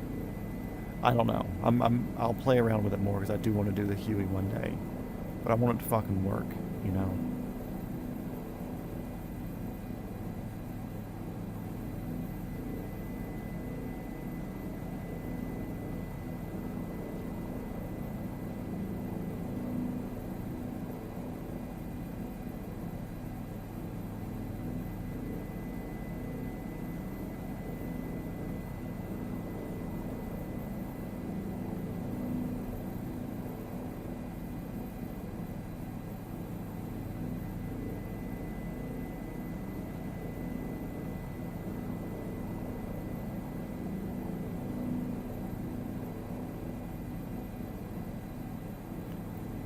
It's not popping up in my Google search, so I can't confirm my thing. I don't want to say it was the X. I want to say there are conventional helicopters. The X3s, that's their one with the 2 pushers on it, correct? I was just doing my quick Google search to confirm. It's like, I want to say it was the 160, where they recently did something where it was like ground and they did like a 10,000 foot per minute climb or something fucking stupid, like some stupid amount of freaking climb speed that they did with something here recently. I mean, within the past like 5 years, Airbus came out and did this, and it may have been like the 175 or something like that, like a slightly bigger helicopter. But I want to say like super recently did something.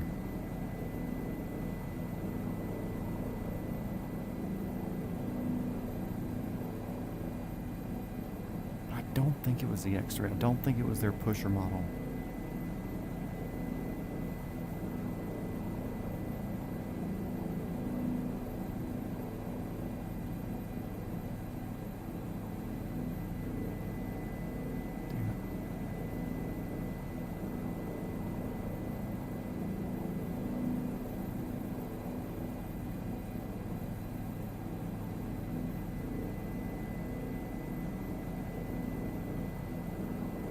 Helicopters, view channel.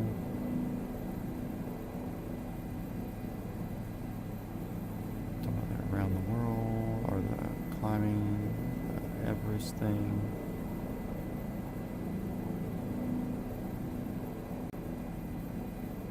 Is it doing the looking backwards thing for you guys?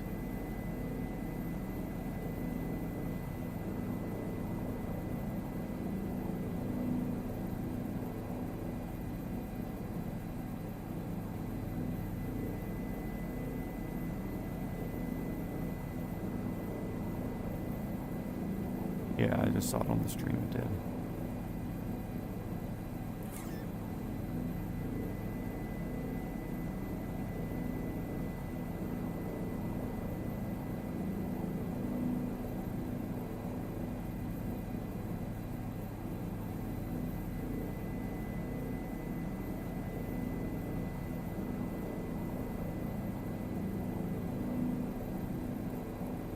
Dang, I wish I knew what it was. It is? It was the X3? Yeah, there's something I saw recently where it's like a ridiculous, stupid fucking climb rate. Where they're like, okay, cool, let's go up to like 30,000 feet real quick and...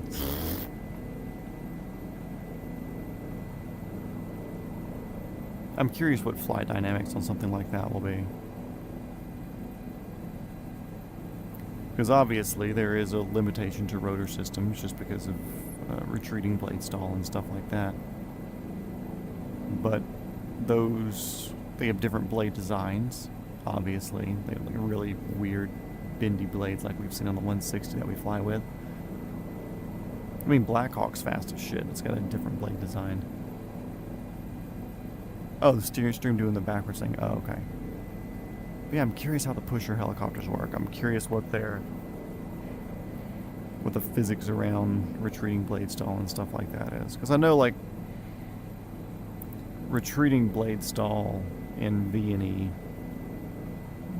aren't coinciding with each other. V&E is usually much higher. Or V&E is usually much lower than retreating blade stall.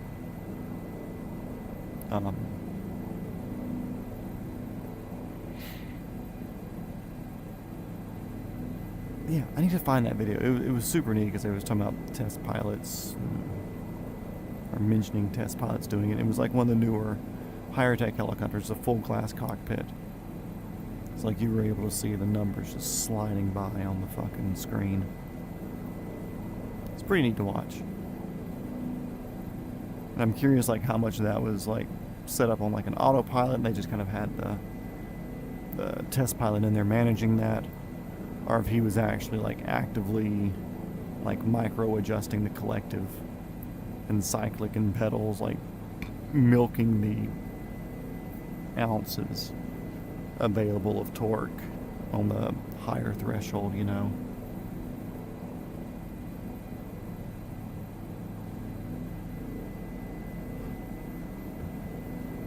Because there's like A-stars that have like good records of getting up to whatever feet. I want to say this is a newer one. It was something recent-ish. And it was a very, I'm going to just say like pointy-nosed helicopter. Like it had that sleek, high-speed look to it.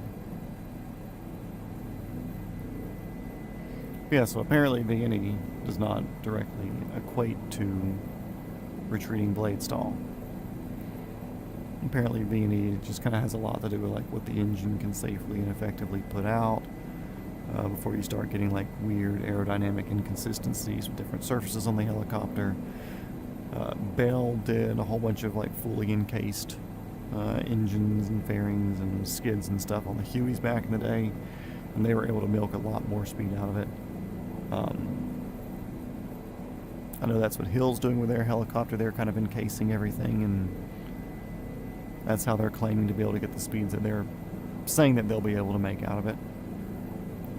Which I believe them more than I believe Fisker ever did with any of their cars, so.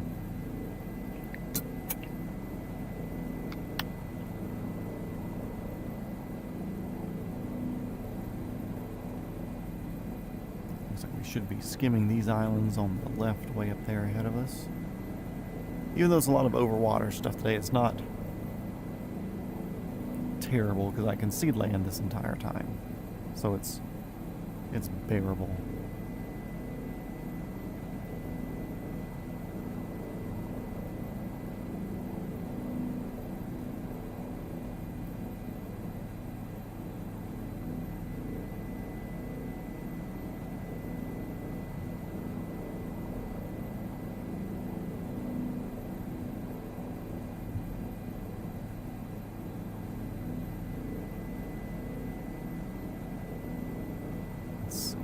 I'm wearing a watch right now.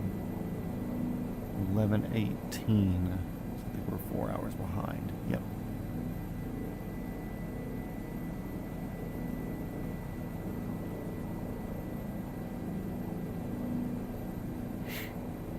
Yeah, also weird. Your weather yesterday said it looked good. When I looked at my weather, it was like this entire area that we're flying in now was under green and yellow on my radar app and my AccuWeather app. But after you said something, I hopped on real quick and did an F-18 pass and kind of like blasted through the area, and it just looked like depression the entire time. So I'll take the sunlight. Okay, next question. Ooh. Let's see.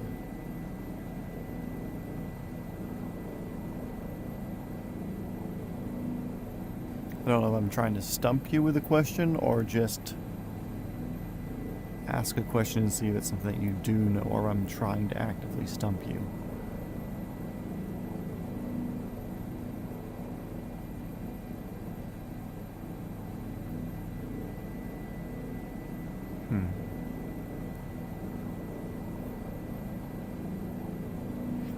Also, I don't want to flex, unrelated, but I've been pretty consistent going back and forth in the DMs with an attractive Australian helicopter pilot lady.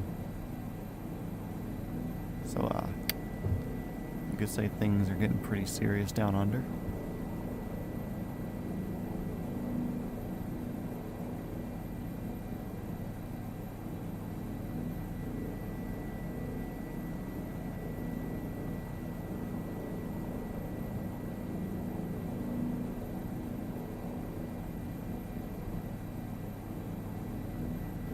Okay, here's a fun one. Kind of helicopter, but this is more VTOL related. I'm not going to tell you her at. I follow like 20 different Australian helicopter pilot women. I've graduated from following muscle mommies to now following helicopter girls. And airplane girls.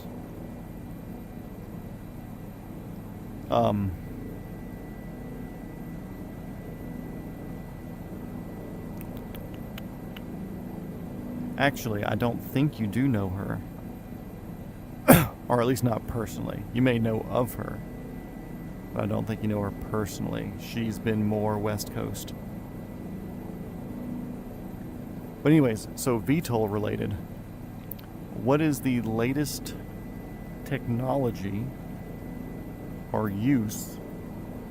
Well, obviously, VTOL, small unmanned aircraft are used in drones and such. FPV drones are used in modern conflicts. If you're unaware,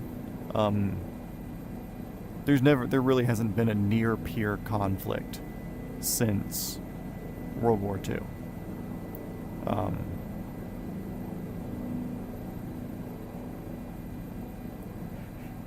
So pushy. So there really hasn't been a near-peer conflict since World War II. You could argue that there have been near-peer conflicts for less developed worlds, but there haven't been near-peer conflicts for developed militaries. So, like, we haven't seen United States go against, let's just say, Australia, since Tom's in here, where we are both capable militaries, we both have technology, and it's not like the U.S. was in Afghanistan laundering money, but shooting at dudes with AKs in a ditch with, like, $50 million Hellfire missiles, you know. So near peer of powerful nations or powerfully backed militaries hasn't happened since World War II. There have been conflicts here and there, but nothing that's ever been like superpower level fighting. So if you're not like me and you don't follow these pages online, good, don't. But the Ukraine-Russian front basically right now is trench warfare.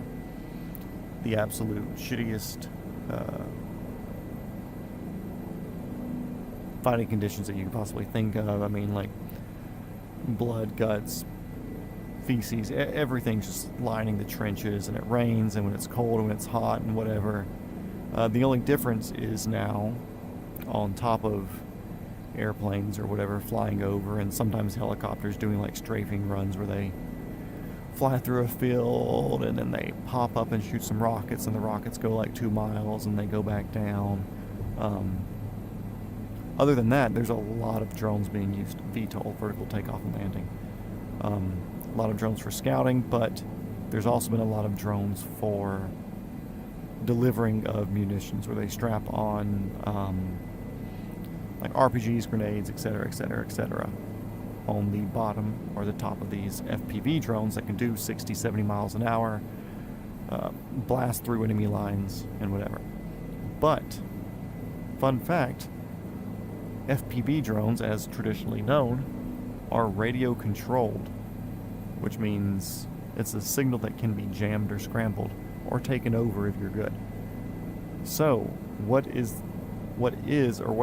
been the solution to increase the lethality and effectiveness of unmanned aerial vehicles such as FPV drones and scout drones when looking in conflict areas like the Ukraine-Russian war? What's the new tactic or modification that's being used? Here's your deep trivia question.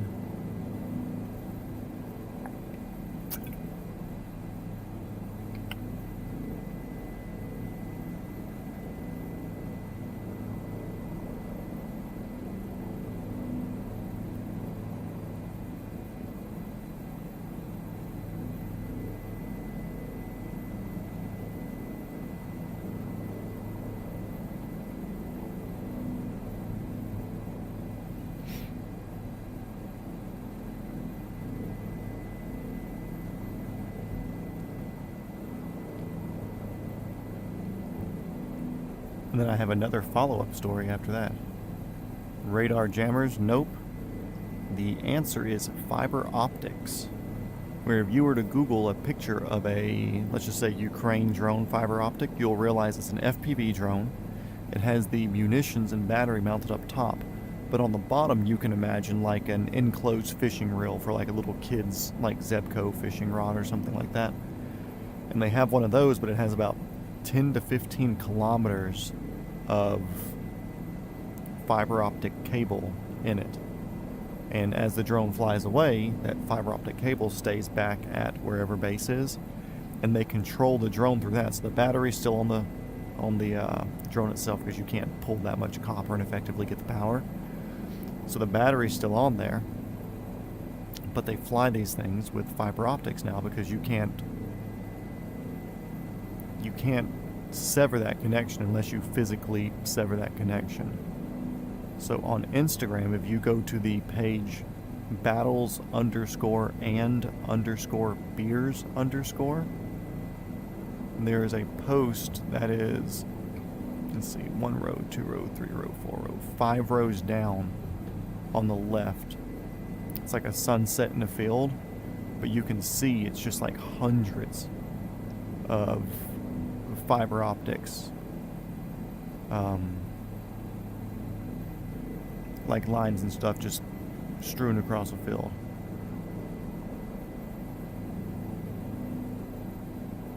Oh yeah, so radar jammers were taking the drones down, but to counter that, they started flying with fiber optics. So literally, there's just thousands and thousands of miles of cables with fiber optic running across.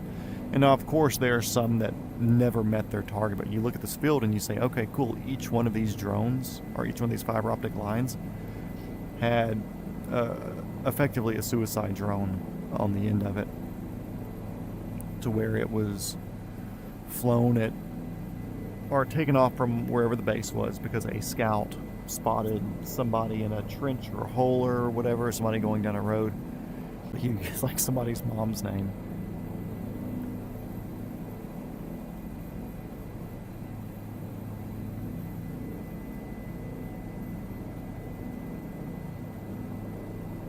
It's actually George's mother. She lives in Australia. Oh yeah, no, but I asked her about Ocean View if she'd heard of it, and she'd never heard of it, so low chance. I was like, I know you're usually working like Perth and places out west, but she was unfamiliar with the Ocean View conglomerate. If I come down there, though, to be down under with her, then I'll tell you her name. But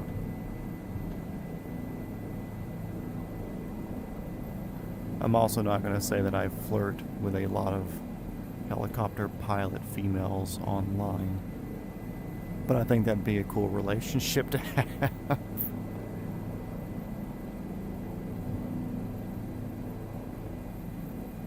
Well, see, there's a lot of companies, and if I do that, it narrows it down, because there's obviously not a lot of women in each company, so that would narrow it down too much. I'm not doing this to hide it from the stream, I'm doing it to hide it from you.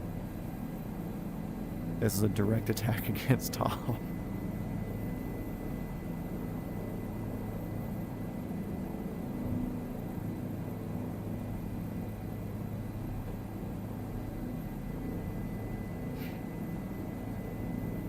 No, she was like smaller page, private or whatever. I saw her commenting on something and I commented back and forth. We had a conversation. It's like a year ago.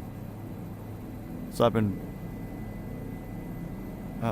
digital friends with her for a long time, just yapping about stuff. Generally flirting, just because I'm generally a flirting type person. But she's not like a big in everybody's face. Oh no, I'm not worried about somebody swooping. No, not at all. And at the end of the day, it's like, cool, if I'm not down there dating it, then it's obviously not mine. So that's nothing that I'm worried about. But yeah, small fucking private Instagram page. I think she has like 200 or 300 followers, just mostly like friends and family. I just happened to get in conversation with her in a comment section, and then I just added her and we just continued fucking chatting from there.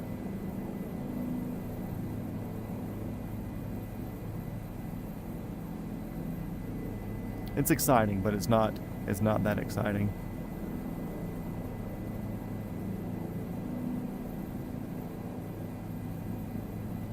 But it's like also at the same time, there's a couple of fixed wing pilot girls that are much, much closer to me that I talk to. Of course, none of them live in my fucking state. None of them live close enough to be easily dateable. But if one of them was like, you know, I'd be interested in long distance, then I'd sure as shit stop talking to everybody else and go with one of them, because most of them are fucking cool. And usually, like, if you're there are stupid pilots out there, but for the most part, like if you're able to pass a test and get through all the stuff to get your commercial pilot's license, then you're probably a lot fucking smarter than most people. Hello, 8 people watching. Glad to see you guys here. But now that I've said something, 2 of you are bound to leave, so thanks for watching. The curse of this chat is, or the curse of the viewers here, is to never acknowledge having more than just the standard amount of people in here. Because if you acknowledge it, then they leave, they scatter. See, one of them left. If you see some wiggling around, that's me just adjusting my seat here.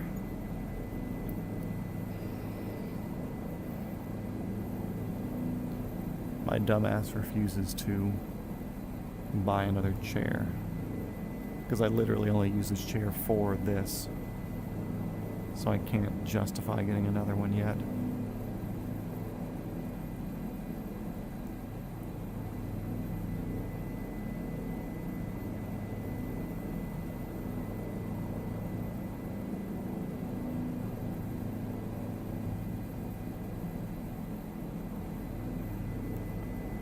Bunch of little islands, and once we do that, we'll be kind of coasting, not coasting, but flying up the coast, down the coast ish. And that, checking messages. Cool, good to go. Okay, back into focus. We'll fly normal and straight and get our speed back up. Sorry about that.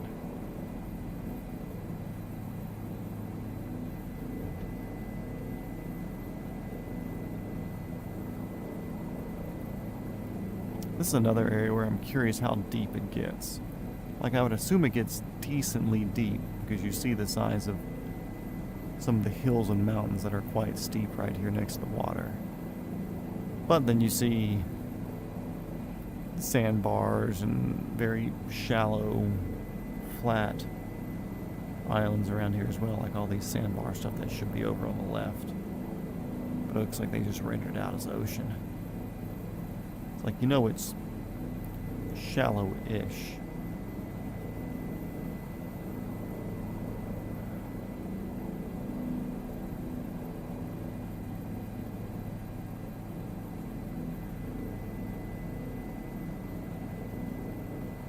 Jandakot? I don't even think I've heard of them. There's a handful of heli companies I know of in Australia, but that's not one of them. And that looks like a made-up word, too.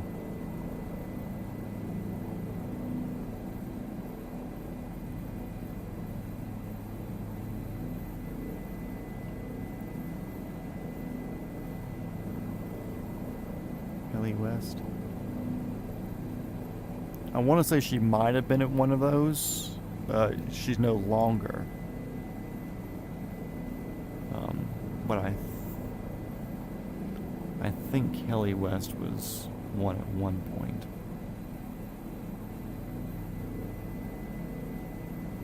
I don't remember. Anyway, she's a commercially rated pilot with like 1,400, 1,500 hours, somewhere in there.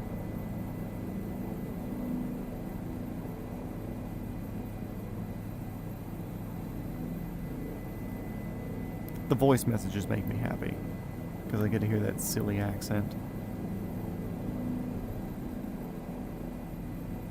And like the weird way y'all pronounce no.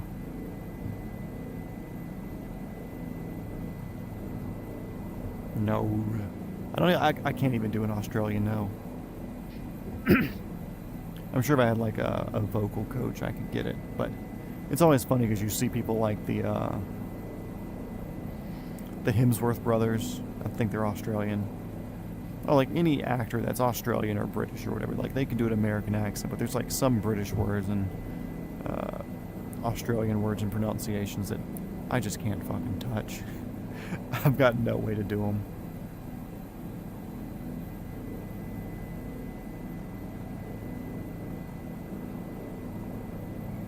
I'm just gonna say jack-a-lot, because jack-a-lot. Jandacoot is an airport in WA. Okay. I don't think it was that one. I think it was one of the other two. I'm not going to say which one. I think I did say which one. I don't fucking know. Anyway, I'm pretty sure she was at one of those at one point in time. But then again, she's also not my person to disclose.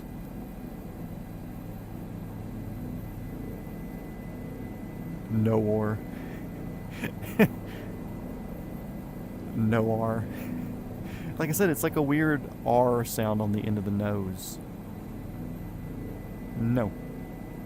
Nowhere. No R. And no matter how many times I hear it, I can never fucking replicate it.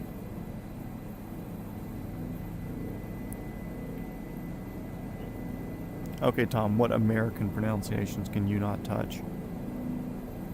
Or are you like a normal accented person that can just do an American accent?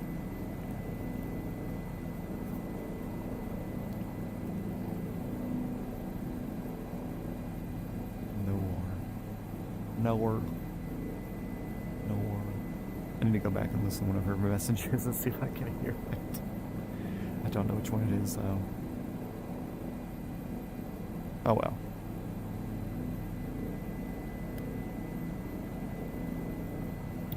Anyways, like I said, don't mind the water today, because at least we have views around.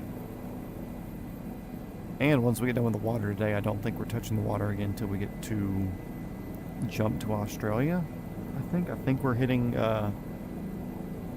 like the northern part of the Papua New Guinea island, which I know Papua New Guinea is just the right half, the eastern half. But I think we're hitting that mainland tonight. I think that's where we're going. Of course, I don't fucking remember. Let's see. Yeah. So we won't have to. We may do like water cuts, but we're not doing a crossing until getting into Australia. Very fun. Of course, that's not helping me there.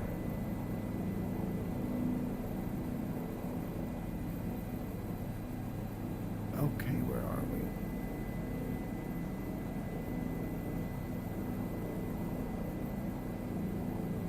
Oh, the pilot job that you said was up north, and didn't you say agriculture-ish related?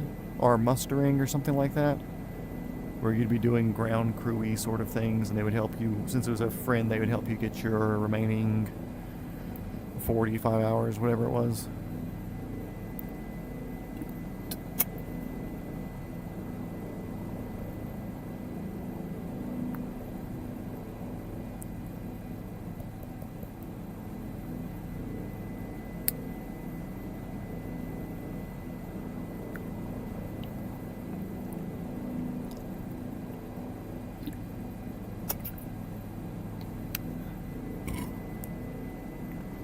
So here's the question.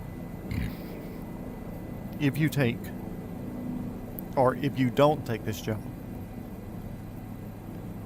and let's say you progress a different way into your commercial life. Let's say you finish up your hours, you fly at Ocean View, you get 1,500 hours, then you go get on a fire or utility gig or something like let's say McDermott, because I like their fucking 214 ST. Let's say you get on with them. You do that for a long time, then eventually you hop on with like a EMS crew or whatever, or maybe a yachting or something, and fly on some fucking fancy boats. Is looking back at the act of doing the agriculture, mustering, whatever it is, are you going to look back and say like, man, I wish I had done that and got that experience? Because I don't want to say you always have this fallback now to go back to Ocean View, but you possibly be able to become pilot for them. Which I think most places want you to do ground crew, for the most part, unless you just come in, you have fucking pilot experience, and they just want you to hop in and do that. But the way I look at stuff like this, which I've done this with different jobs and stuff in the past. I'm always happy with what I do. I always end up being very pleased with my choice. If it's something that I'm going to want to do, but my future actions would make it where I'd never go back to that. You know, like, I don't necessarily want to be a tuna pilot or a cherry drying pilot. Oh, cherry drying doesn't sound bad. Like, there are some helicopter gigs that I don't want to do. You know, so like, I'm not going to cry if I miss those. You know, if I get the opportunity to go do something that's not flying the Grand Canyon, I'll be fucking happy. I don't think I'm ever going to look back and go, oh man, I wish I had taken that Grand Canyon job. Now, if I'm looking at doing, let's say I'm doing tours here in Atlanta, or I go down to Florida, or something like that. And then I get a call, because I'm planning on putting applications fucking everywhere, like propaganda leaflets out of a plane. If I get a call from, let's say, Rainbow or Maverick, based out in Hawaii, and I get a call from them and they say, hey, you know, we like your application. If you want to do a Zoom interview, we can see if we like you. And then if we like you, we can hire you and bring you out and do like a month trial with you to see if you fit in. And we'll put you in housing, and then after that, then you're responsible for yourself and you're hired. I will kick myself if I don't do tours in Hawaii, or if I'm offered that and I don't take it. I don't want to be a tour pilot, but I think Hawaii is a beautiful place. I love the culture of health foods, being outside, like nature-oriented of Hawaii. Salt water, the women, everything. I think it's a cool place.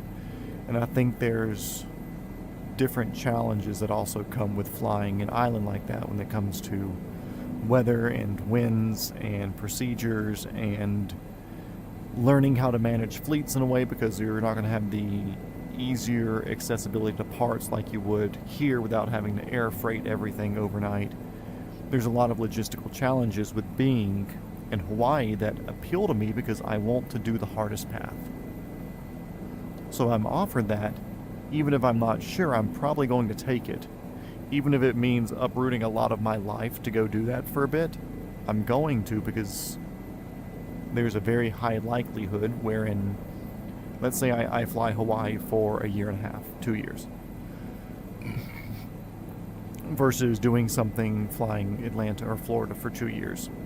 And let's say after I leave Atlanta or Florida, I get offered a job at Helicopter Express, which is the big place in Georgia that I would want to get hired. They do a lot of sky crane stuff, a lot of big utility work all around the world.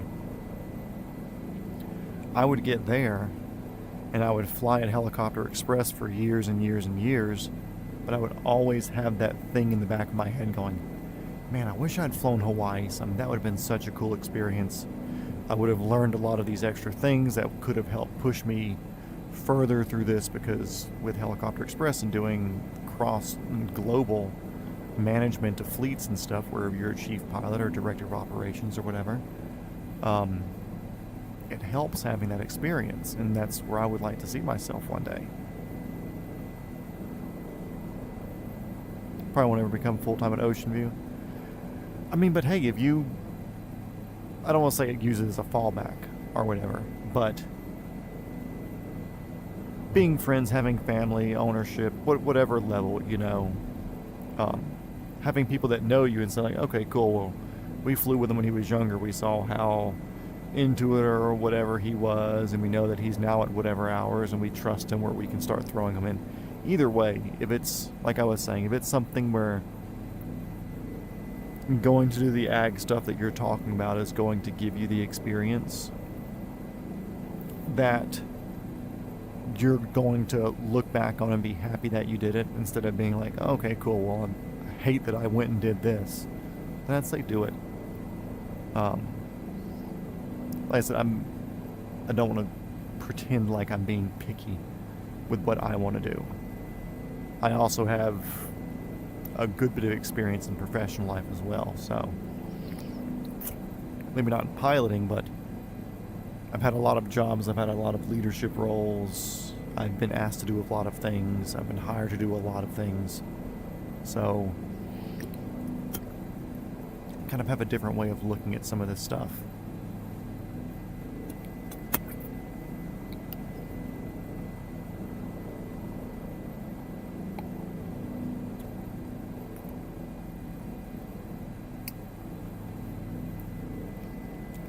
I mean, even if you like it, I don't want to say I hate admitting to this. GPS, what up? Welcome back. How is your vacation? Yeah, so like I don't want to be like, well, me with this thing. Like, it's a lot of people do this nowadays, but like I'm on a dating app or whatever. I don't use Tinder because I think it's more hookup culture, and that's not my speed. But on my Bumble thing, it has a like put a prompt or a question or something like that. And the one on mine says, like, if you look back to where you are at now with, like, from your deathbed, what choice do you make? Or, like, where do you go next? Or what would you change? And a lot of people read it as, if you're looking back at your deathbed at your entire life, what would you want to change? Everybody's like, oh, no, I don't want to change anything. My life's the way it is because of my past. I'm like, I'm not talking about your past. I'm talking about whatever you have currently right here in front of you. If you are looking at sticking where you're at now or going up north to fly, then if you're 99 years old laying on the deathbed and you look back to that moment, which decision are you going to be happier with? Even if you end up taking a harder decision, maybe it's something that's more fun, more exhilarating, a lot more growing can happen in that situation as well. I tend to pick what will be better for looking back on my deathbed. That's kind of why I'm in the position I'm at now. And although I don't enjoy the film industry, weird unemployment stuff, vacation is going good so far. Going to a museum thing tomorrow. What museum thing? It better be an air museum. Is it the air museum up there that has the Enola Gay? Isn't that Virginia? If you do, you have to take a picture of the Enola Gay and send it to me. Yeah, so like looking at my film stuff right now, I have the opportunity to go back to the FAA certified repair station, the Part 145 repair station that I worked at. And they've basically told me, like, name your price. To an extent.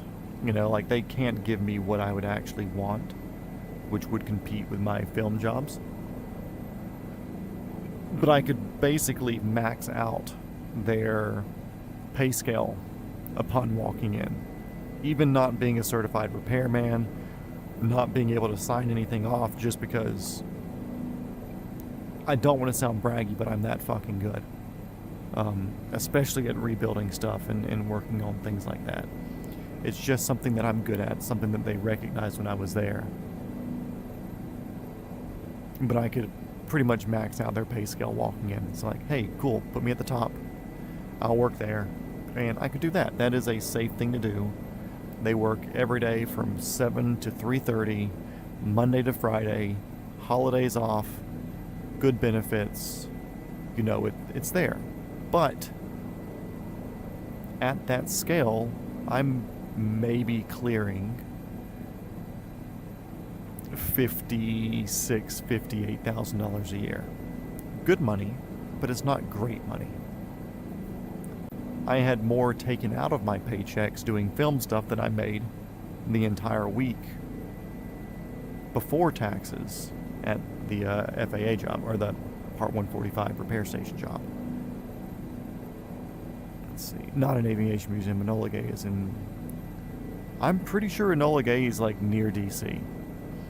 It's like a air museum that's just to the west of DC.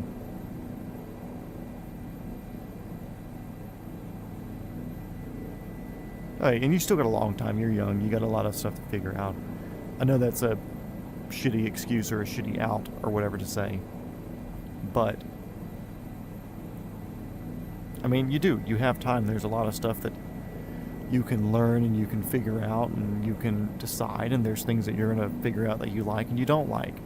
You know, when I was your age, making me sound like I'm fucking old here. When I was younger, this would be back in 2010. I was partially going to college. I did like a semester and a half, and I decided, man, I don't want to do this shit. I wrote things like, I just want to drive. I just want to do car stuff. Cars are my thing. Cars are what I want to be and do and be around. So I ended up working at a Toyota dealership for a couple of years. And it came down to me being like, man, you know, the plumber always has the leaky faucet. Me working at a Toyota dealership, working on cars every day, really killed my automotive hobby of wanting and enjoying working on my car. So I left that, started working selling race car parts, which made it where I wasn't working on my car every day, but it was kind of like a kid in a candy store thing. So I spent a lot of my check on parts for cars and doing car stuff, which is fun. You know, that's my hobby. That's what it's there for. But the money wasn't there. I was a parts manager at a automotive shop. They didn't like the way I was doing stuff because it wasn't their style, even though I was saving them money. Went to sell cars for a bit. The dealership didn't want to do anything outside of making me go out of stuff on my own time. And that's not how I operate. And then I pushed my way into the film industry. And I really enjoy the film industry. It's fun. You know, I get to do a lot of neat things. I get to experience a whole bunch of weird, crazy, wild shit. You know, but it's inconsistent. I don't morally align with the people for a lot of them. There's a lot of stuff to it. And I mean, I'm 34 years old. I still don't have it fucking figured out. I would like to believe and like to think that getting into the aviation side of stuff will be my final hoorah. I would want to fly for 20 years or so, you know, put me in my 50s. And then I would really enjoy getting more into the management side of it as well, where I can still fly, so I could be like a chief pilot somewhere to where you fly once a week or a couple of times a month. Or director of operations or something along those lines, because I also enjoy the logistical part of it. And there's a lot of stuff about aviation that I've always enjoyed and always liked. And it's taken me this long to figure out. Part of me wants to say like, oh man, I wish I had known about this back when I was 18 years old and getting out of high school. Then I could have done the college route and gone into the Air Force and become a pilot for the Air Force, or just done Air Force or whatever normally. Then got out, then used my VA GI Bill to go to a flight school. It's like a Part 61 flight school, and have them pay for my civilian pilot's license through the college degree payback program or whatever. Like, there's a lot of woulda, coulda, shouldas, but who knows, maybe I wouldn't have been into flying at that age. I mean, I'm sure I would have been into flying, but I might not have been into... Well, I could have ended up being an airline pilot, you know? Or throwing myself into helicopters back then. Yeah, I'm sure I would enjoy it, because helicopters are fucking sick. But I wouldn't have the same mentality that I do now about it, which is completely different. What is this fucking car doing?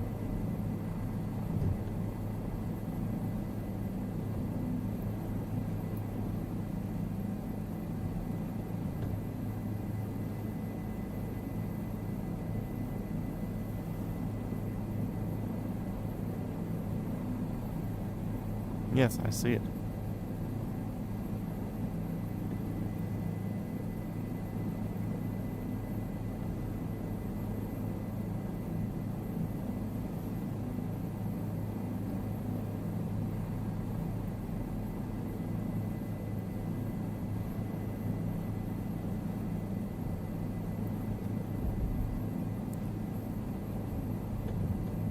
Do you know why I pulled you over today, sir?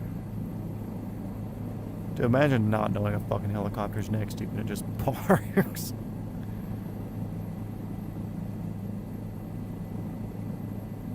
Chantilly, Virginia, that's it. Near Washington, long drive from where I'm staying. No, I haven't even seen a bridge today.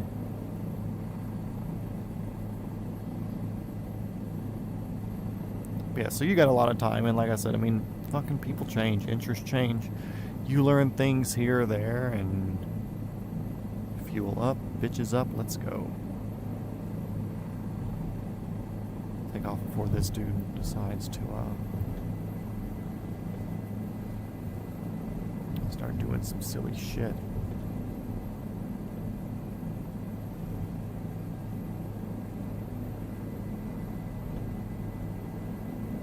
So it's like, yeah, you got a lot of time to figure it out. You'll change.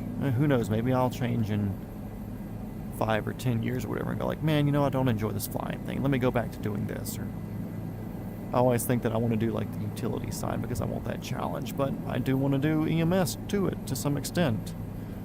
Or who knows, maybe something happens and I end up being a corporate pilot where I fly jets for somebody, but also his helicopter because we live in the same area, so I can heli him back and forth from his house. It's an hour, 2-hour drive out of town, but I can get him to work, or fuck, who knows. Pulled over by a helicopter. Yeah, is that not how police helicopters work? Okay, so now we're leaving from whatever this last place is. Let's say we've got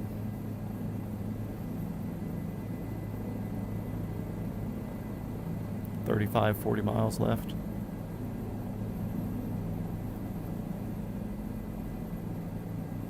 Not too terrible. Yeah, is that not how police helicopters work? Do they not just land next to you at a red light? Sir, do you have any idea how fast you were going back there? You were flying. You're like, no, sir, you were literally flying. Let's get our ponies up. Let's go, let's go. And so little collective right there. We were just cruising. Well, that 69 torque. No, that's 70.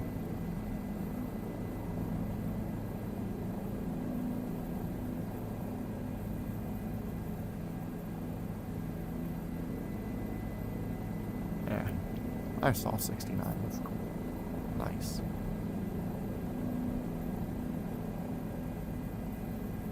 Yeah, I would speed on purpose, yeah. Oh no, the cool helicopter's gonna pull me over again.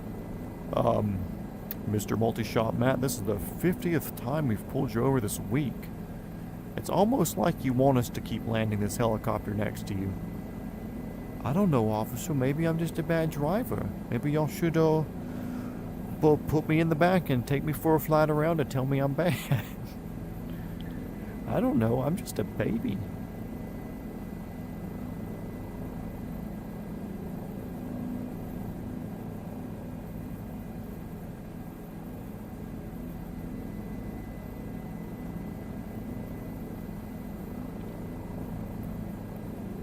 We are now on the last piece of mainland, if you want to call it that, before we hit Australia. So we may have some water skips here and there, maybe cutting a cove to save a few minutes. But the next crossing that we're going to have will be to Australia.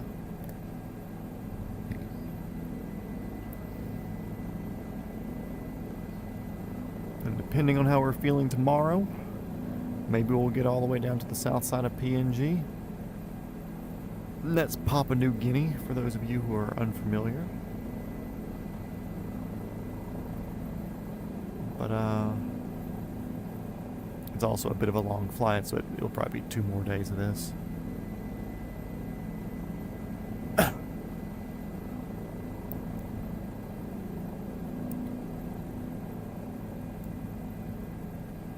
See ya. Thanks for dropping by and saying, hey, glad you're having fun, and continue to have fun. Most importantly. Doesn't matter if you had fun today, have fun tomorrow.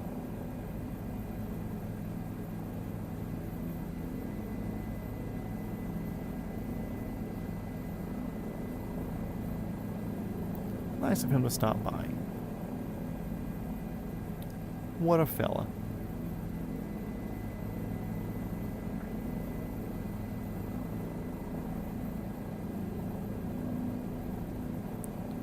But yeah, you got plenty of time. I'd say the big thing is, like, make the most out of what you're given while you have it. There's certainly times looking back at different jobs I had, experiences or places where I didn't give my full self to it. Some of them I feel like that's understandable. Like, okay, cool, I really don't want to be here doing this or really be here. But if it's something where you're working or pushing or doing something, a lot of times it's worth it to be the 100% of yourself that you can. Like working for Toyota. I was young. I was very young. It was pre-21, so yeah, like 19, 20 years old. Definitely thought I knew a lot more than I actually did. Bit disrespectful here and there. I feel like most people that age are. Very few people aren't when they're 18, 19 years old, because you finally get your little bit of freedom. But it's cool. I could have given myself more, but then that also wouldn't have pushed me to go to somewhere else. Or who knows, maybe if I put myself into it more, it would have showed me that there's other things before, where when I was kind of half-assing my way around, I was kind of half-assing my way out of that scenario also. So it could go either way. Both are likely possibilities from that.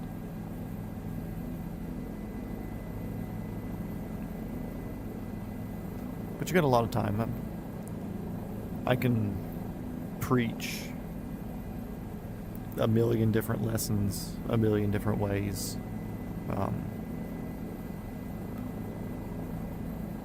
Who knows? I might skip the whole heli thing for a year or two and go work somewhere and bank enough money to get my CPL. Yeah, that too. I'll fly occasionally, do a rental here and there. You know, just to keep familiar. I don't think you'll have a problem with that, though. But yeah, especially if it's something where you still see yourself doing aviation-related stuff in the future. You know, maybe go work as a intern, apprentice, whatever, for somewhere that does A&P stuff. I know here in the U.S., it's 18 months to get your airframe, or 18 months to get your power plant, or if you do both, it's like 30. So you can save time if you kind of work under both. You know, like a general shop that does everything. Who knows, maybe go do that. Or go work for a parts repair station or something like I did, the Part 145. Although my friend, who I went to his birthday thing Sunday, he does full A&P stuff, private jet things, whatever.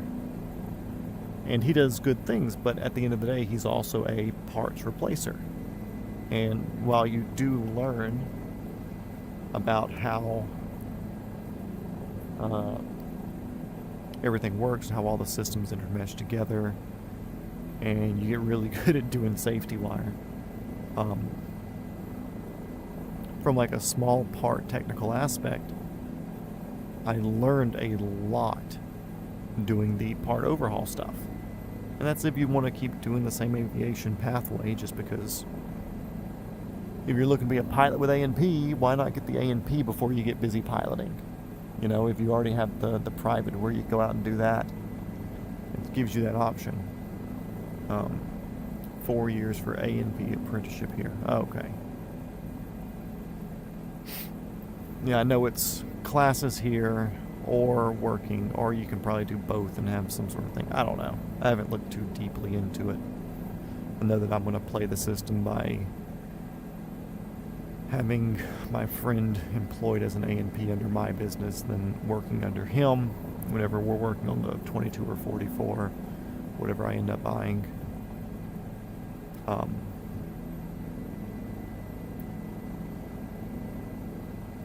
Either way, that's good stuff to do. And there's a lot of things also that you wouldn't think would apply. Can I think of specific examples? No. But if you've ever seen the movie Slumdog Millionaire, about the Indian dude, I think he's Indian or Pakistani or something, where he was on there Who Wants to Be a Millionaire show, and they couldn't believe that he didn't cheat because he knew all the answers. But he just happened to have like the right life experiences with everything he had done to where he knew the answers. And that's kind of the way I feel with a lot of the stuff I've done.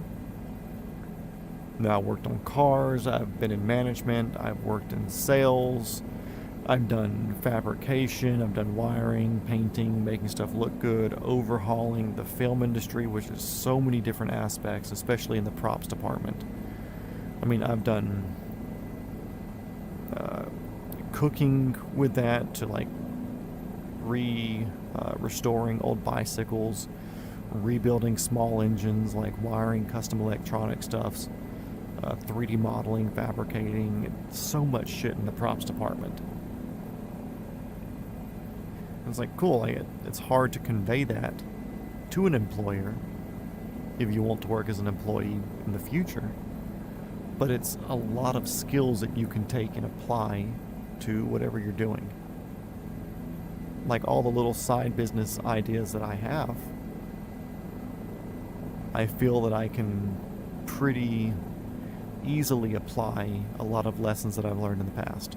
Like I just came up with another one yesterday, which isn't anything to do with food or whatever. This one's actually aviation related.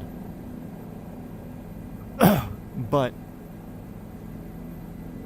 there's a lot of different things that you can draw from if you have that experience. And it's almost disturbing to me sometimes to work with somebody when I'm doing non-film stuff, because I'll go help people out, do different things.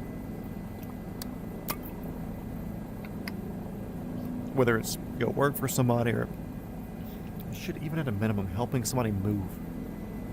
I was helping somebody move stuff like 2 or 3 years ago. And the person who was moving had got a couple of the tape rolls with the handle, so you can just like and break it off. And this person just didn't know how to use that, didn't know how to use a pallet jack. And it's like, you would assume that these skills are just kind of known, but there's a lot of people who don't know a lot of stuff. And if you can become a person who knows a lot of stuff, you become very, very valuable as somebody. And even if you never use that, it becomes pretty applicable in the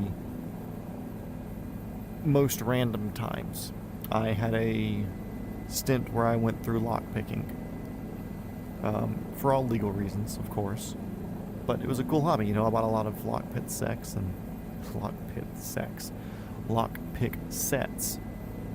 And did it as a hobby. Picked a lot of locks, learned how to bypass a lot of different things.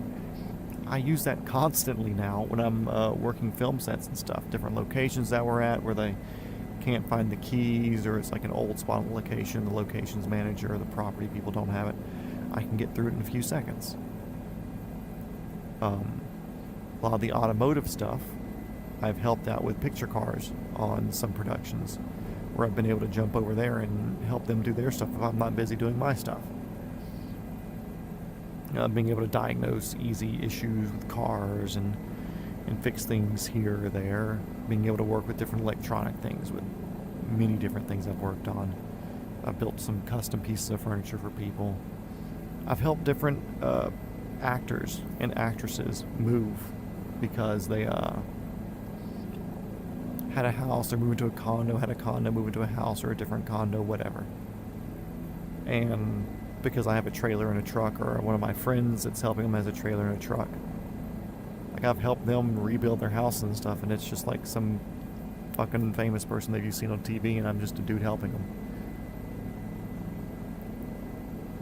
I saw a big name down here. Ancient monotheism. Hello, sometimes flying over 8 inch. Oh yeah, my FPS definitely drops here. I don't have an FPS counter turned on because I honestly don't care that much how good or how bad it is, because I think I mentioned it before in a previous episode. I've got my system running about as high as it can, where I can land in a field or on a building, on a runway or whatever, and be fine. I'm not landing in the woods, so I'm not too worried about my frame rate when I'm down there. But when I'm up here, it's not bad. But if I were to get down low near the trees where it's starting to render in all of the branches and leaves and the fractals and everything of it, that's when it starts becoming a pain in the ass. There's a little rain cloud back there. Interesting. We're getting closer because we're kind of cutting the coast now. You can see all the rivers that feed out into the ocean. We see the ocean over there on the horizon as well.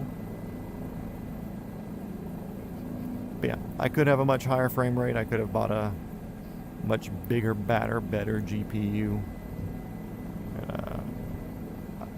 Got a decent enough CPU, a 7800 X3D. Like, I could have gone 9800, but for dollar spent for what I needed out of it, it's doing fine for me. I'm okay with a couple of lost frames here and there because I'm not really spending any time down in the trees. Like, any time that I would be, it would be like here, because there's a little canyon valley to fly through. But even then, it's not terrible. It's like I'd just rather not be down here anyways, so.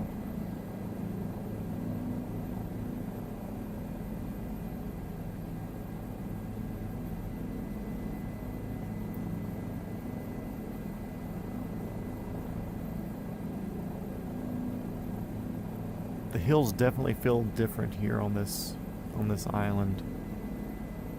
It definitely feels different than Japan,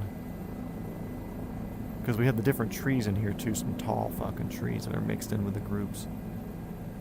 But the ground definitely feels, the geography is definitely different than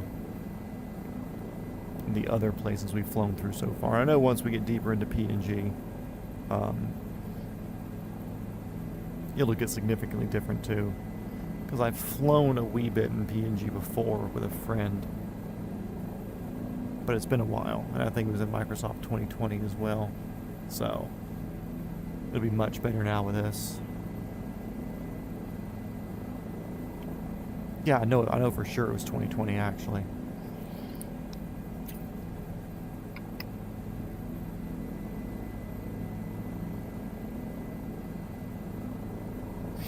And we should be, yeah, super close, 10 miles from whatever this place is called. Whiskey Alpha Sierra Tango.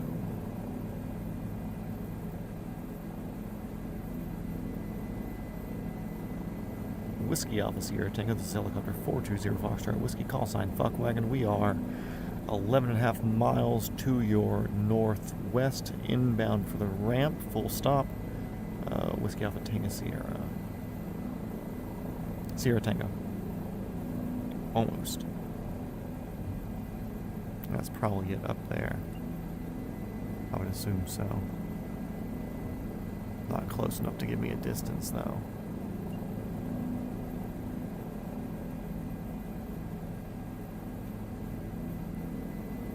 I think I have my trees to medium. They look too crappy with low. I'll check my graphics after we land. We're close to our final stop, so I'll check it here in a few minutes. But I think I'm set to like medium with them. I also didn't follow any of the online guides on how to make a like better VR experience. Because again, my purpose is 13 nautical miles. Is that 10? I can't tell. Anyways, my purposes for doing this were, I wanted to have the helicopter sim set up so that way I could learn how to hover and do all the basic flying stuff to hopefully speed up my process of doing it in real life. And I didn't need the best looking trees for that. Something that does help for that typically is ground textures. So that way when I'm landing I can actually like have a visual on whatever ground looking much better. You know, if it's just a gray blob, I don't really have a frame of reference or any sort of depth perception of how far off I am. So, it's a weird loop of a river there.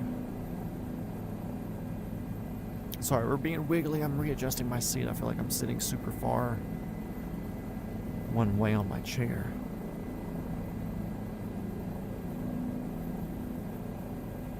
Yeah, medium's not bad. I had tried high or whatever a couple of times, and it wasn't bad when you're up here. But it wasn't worth the frame rate drops because it would get heavier sometimes, especially if I'm taking off of an airport that's near a lot of trees or a forest or whatever, and I'm at a lower level then. But like for now, doing what we're doing, it's not that big of a deal.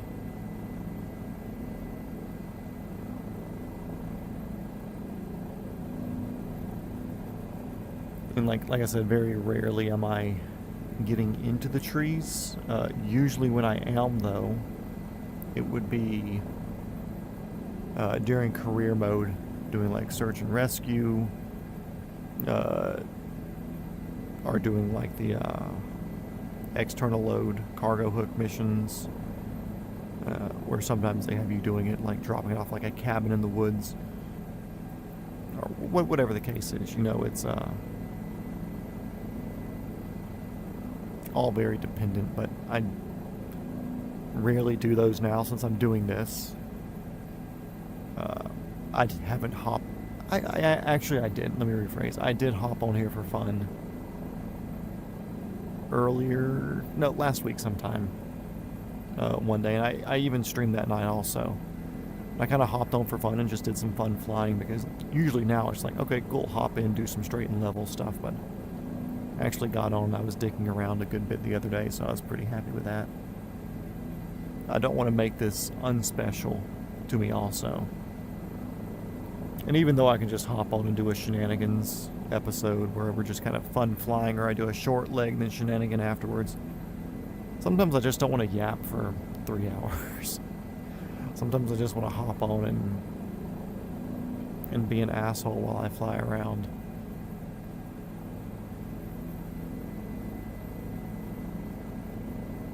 Which, you know, it's part of it.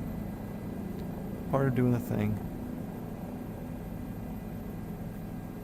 Okay, it looks like that long stretch, probably the airport. Yep. What's it called again? Timanabon? T-Minabon. T-Minabon Tower, this is helicopter fuckwhacking. We are 4 miles to the northwest, inbound for the ramp, full stop. Cinnabon. I haven't had Cinnabon in forever. I haven't been in a fucking real airport forever. I need to fly somewhere. Guys, if I take a day trip somewhere here in the US, where should I fly to? I've got a little bit of spare cash right now that I can throw at a ticket just to go somewhere for a fucking day. Where should I go? I'm in Georgia currently. What would be my best? Hop on, do some airplane food, ride around, go somewhere, rent a car, pee off the side of a mountain, go back to the airport, fly home. What's the play? Yes, this is our last airport, so we will be heading to Lake Tahoe after this for a shenanigans session for you. Is there a particular airport? I know there's an airport right next to Tahoe because I've taken off from it a couple of times here in the game. But is there a particular airport there, or spot, or location in the area that you want to go see, or just kind of Tahoe in general? Come to Reno. Reno? What's there, other than you?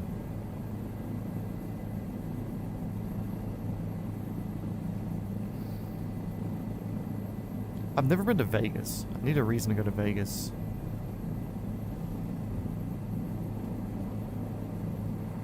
But I need to go for like SHOT Show or SEMA or something like that. Steep approach coming in here because all these fucking trees. Short ass runway too.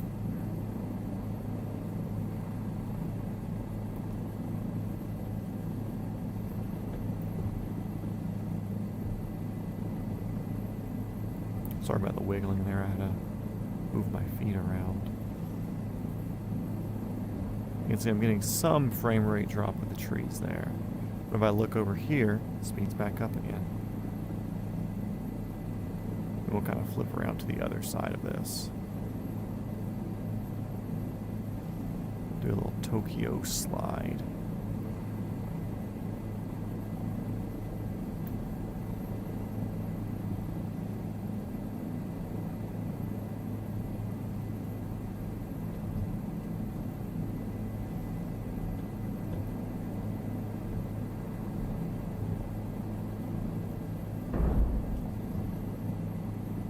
Clean set down there, very happy with that. Throttling down. I'm gonna throttle down this too, because I don't know which one's actually causing things to happen. Is it my hand throttle? Is it this one? Who knows?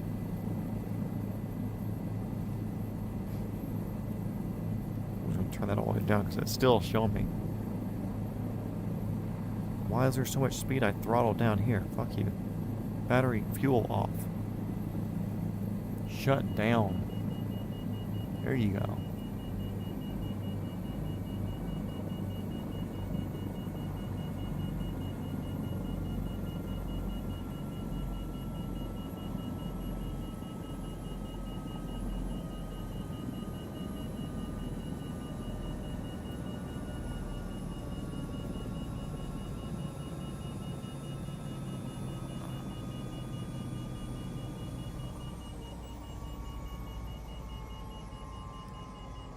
Brake, brake, brake, brake, brake.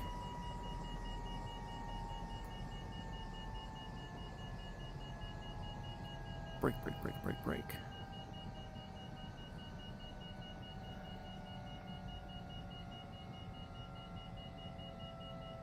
Truckee. Thanks for the touchdown compliment.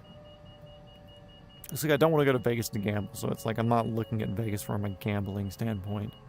I'm looking at, like, I've never been there, and I know there's a decent car culture out there is kind of what I'm looking at.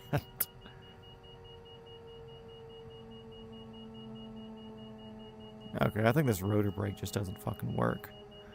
So what we're going to do, we're going to flip that off, step outside, and not go that way. Oop. Yeah, that rotor's still fucking moving. That rotor brake was useless. So, yeah, that's today's actual trip. Welcome to wherever the fuck we're at. Catch us next time when we leave here and we go somewhere else. And that somewhere else being something that's like 3 hours out direction. With that said, since we're finished with our actual flight portion for tonight, we're going to move to a shenanigan portion, which means we go spawn in over at Lake Tahoe, thanks to suggestion from Ronnie. And, oh, Tom, I didn't see you, so you gotta go. See you, dude. Adios. Thanks for being here. Cruising along Route 20.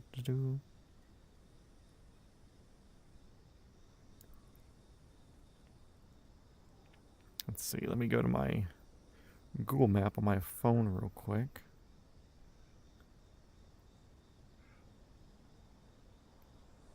See, there's Tahoe. Reno's right there. CTRUCK. Okay, just there to the north. Okay, cool. Easy. Easy peasy all around the area. Gotcha. So, yeah. Thanks for everybody for riding along during our Around the World session. Now let's go not do Around the World. So yeah, if anybody's wondering, we're here currently in Timinabwam, whatever. Let me turn the weather off so we can see. So currently we are here.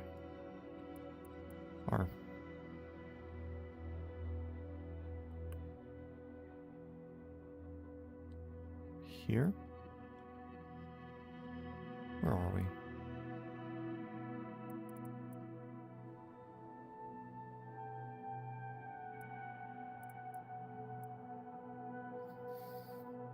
thought we were going to that one. I just bass backwards. Guys, where the hell are we? We stopped by there. Strong mainland. Tinnabomb. Okay, here. I actually thought that I had set our path to here, but I guess I cut it short here. But anyways, yeah, we're at WAST Tinnabomb. So next time, we're going to go, probably down here somewhere. And then after that, we're going to work to down here, or we might do like a longer jump from like here to here, here to here, and then we'll be in Australia. Anyways. Let's head up here. Let's do...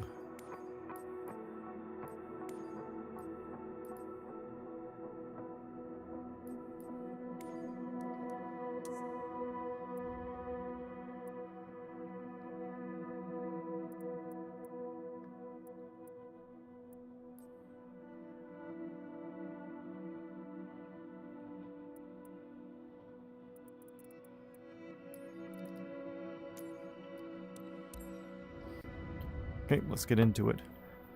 Little shenanigan flight, so this is not part of our Around the World, this is just having fun afterwards. And we're only going to do this location for shenanigans, that way I can get out of here at a decent time.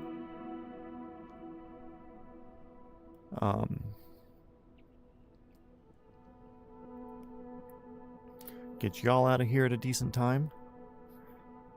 I can finish up a few things around the house before I head to bed. But yeah, we'll do this, we'll have some fun. We'll fly low, we'll fly fast, we'll fly slow. We'll do some tricks.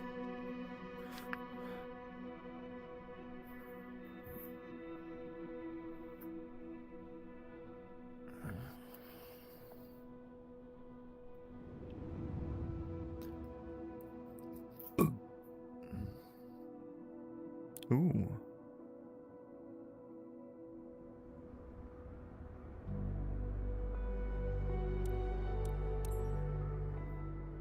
Why are you being so bumpy here?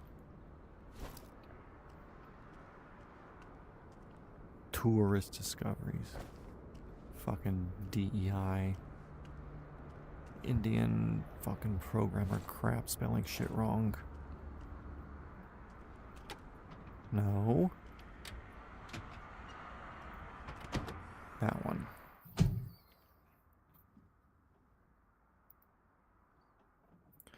Okay, we can take you off. Battery on. Anti-collision lights on. Fuel pump on. Fuel valve is on. We'll go ahead and hit that. I'm not testing anything here. That ain't my concern. Get rid of that.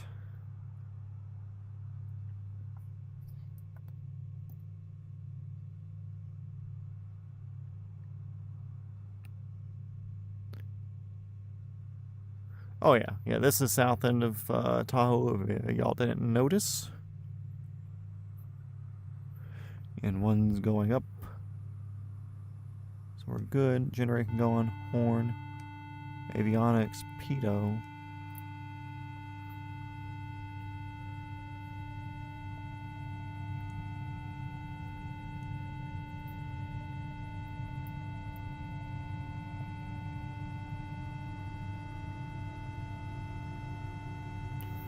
Waiting for our rotor speed to get up now, which is this top gauge right there.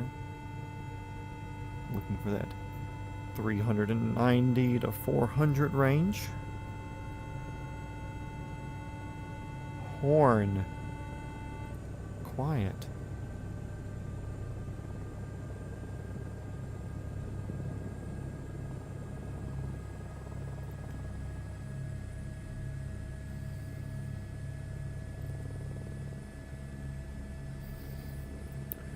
Okay. Let's skadoots. Up on the collective. I gotta use right pedal now. We're no longer in a bell.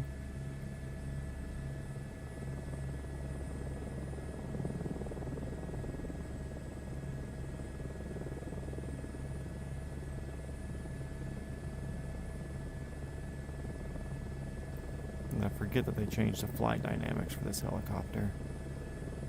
Or maybe I just got so used to the 407 in this last rip.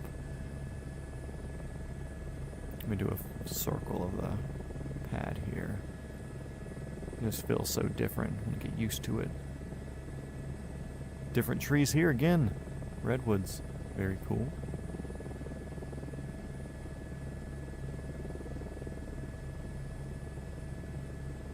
Oh yeah, I was gonna look at the tree settings. Give me a second.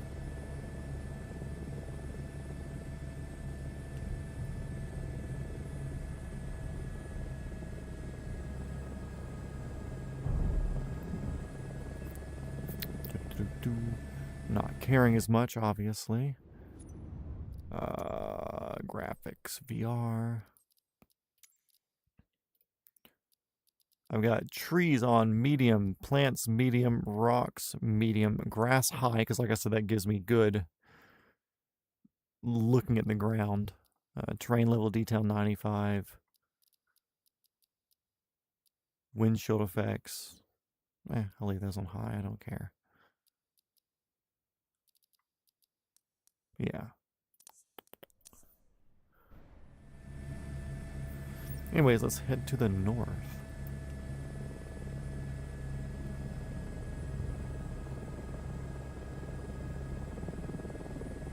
Tell you what, I can definitely feel the altitude up here. The helicopter's squishy.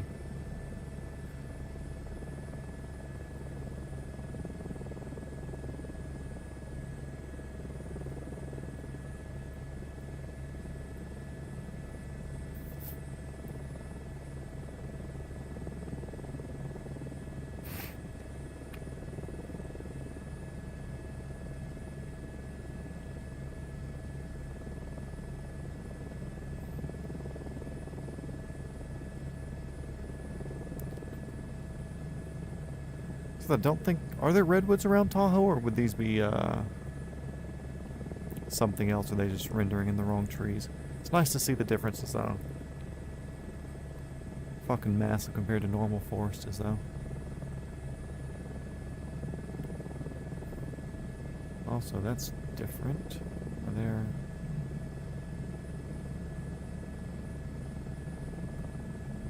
Oh, cool. They actually have boats out here. Very cool.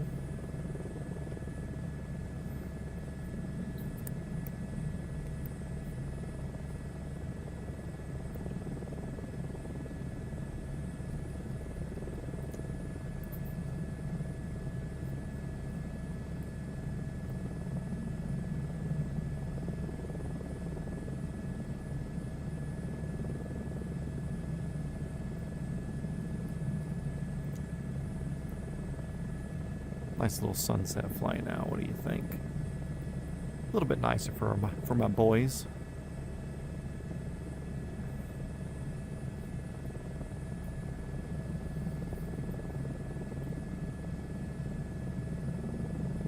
Some big fucking boats out here, I tell you what.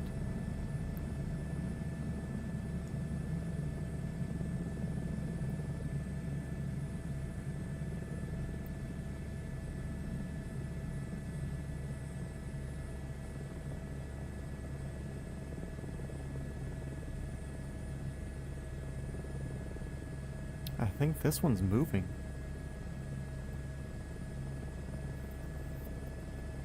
That one's definitely stationary. This one I think is moving, which is cool. I definitely don't think there's boats this big on Tahoe. I'm sure there's nice boats out here, but I don't think they're this big. Yeah, dude, he's definitely moving.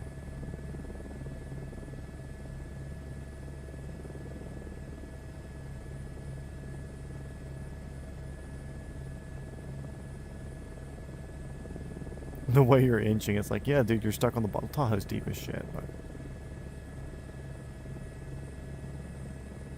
A lot of collective. A lot of pedal. That's what we get for being at altitude. I'll say that.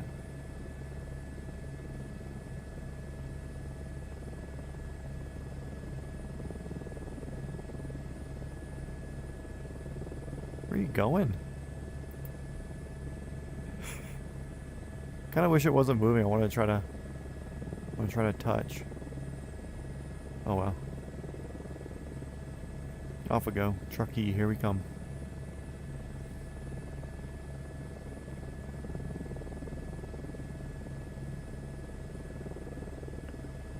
I feel like I can throw a lot of collective at this. Oh, nope, we're still going to torque it. Cool. I'll take it.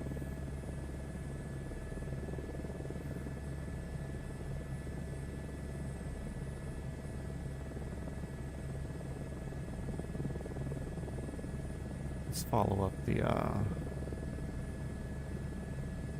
western coast. That we're not just flying over water. You know, we just did that for a couple of fucking hours. We don't need any more of that, do we?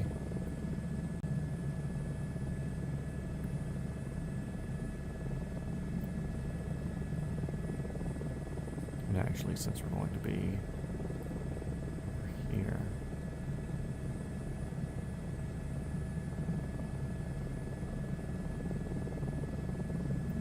I want to do morning so I'm not staring into the sunlight.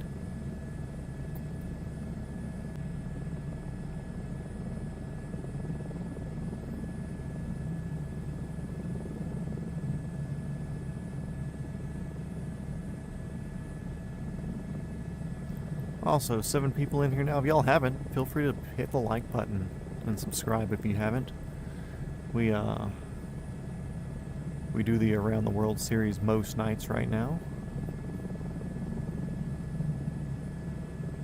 If there's something that you want to see as we go around the world, currently in Indonesia, working through Papua New Guinea. We're doing Australia, back up through Malaysia, Thailand, Himalayas, through the Eastans, Pakistan, Afghanistan. Gonna hit Saudi Arabia, over the Mediterranean, explore Europe a little bit, so we're not just gonna straight line Europe. Then UK, Iceland, Greenland, Canada, back to the US. Then I'm actually gonna jump down to Florida, the Keys, the Bahamas, or maybe not the Keys, Bahamas, maybe Florida, Bahamas, blah, blah, blah, blah, blah. Anyways, South America, Central America, then back up to the U.S. So we got a lot to do. So if there's something that you want to see along that route, then feel free to let me know, and we can add it to the Around the World series itself. Or if it's something that we've already passed, or something that won't be along the route and you want to see it anyways, let me know during a stream one day, and we'll fly it during a shenanigans session afterwards. Like right now. But the Tahoe area is so nice. It's wild that Reno's right there. Because when I think of Reno, I don't think about this. That's not what's on my mind.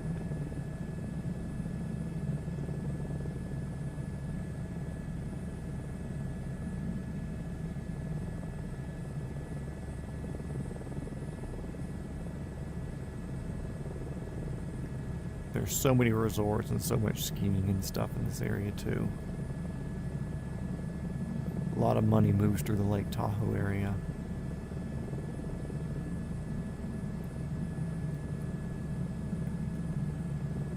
T38. What is this? Huh.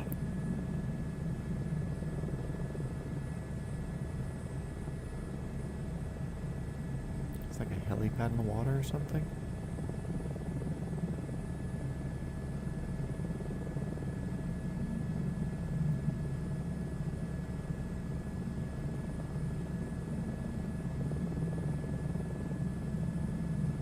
I think we're like right here.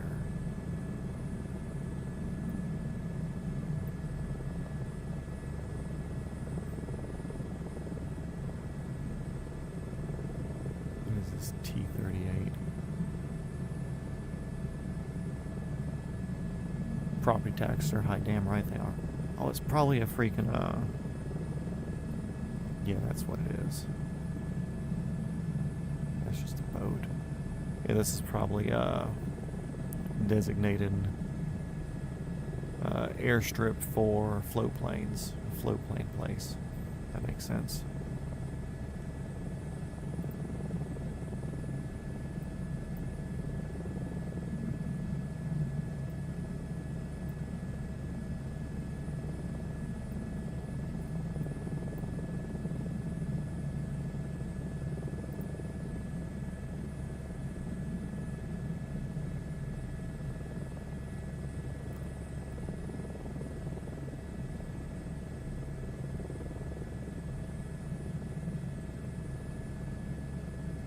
Yeah, I would assume float planes. If it's marked on the map here, it's a FAA or whatever federal registered spot would be. So that would make sense. Like some people have like float barges and docks and stuff that you can land on, but those are usually personally owned and not like registered places.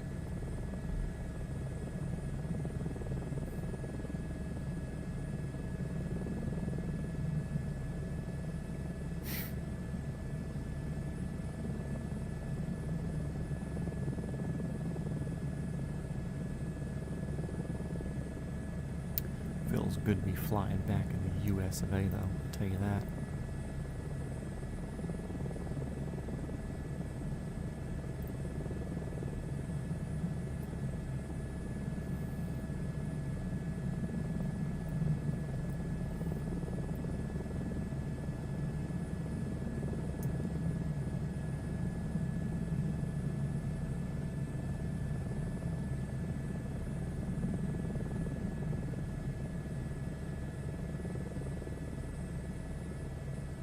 We're IFR here, if anybody's wondering. We're following all the roads.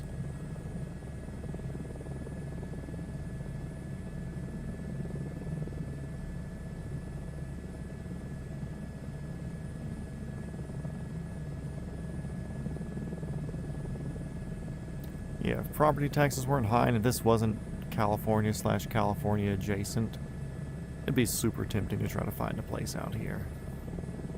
To run it as a rental property or just to be out here. I mean, it's a beautiful area.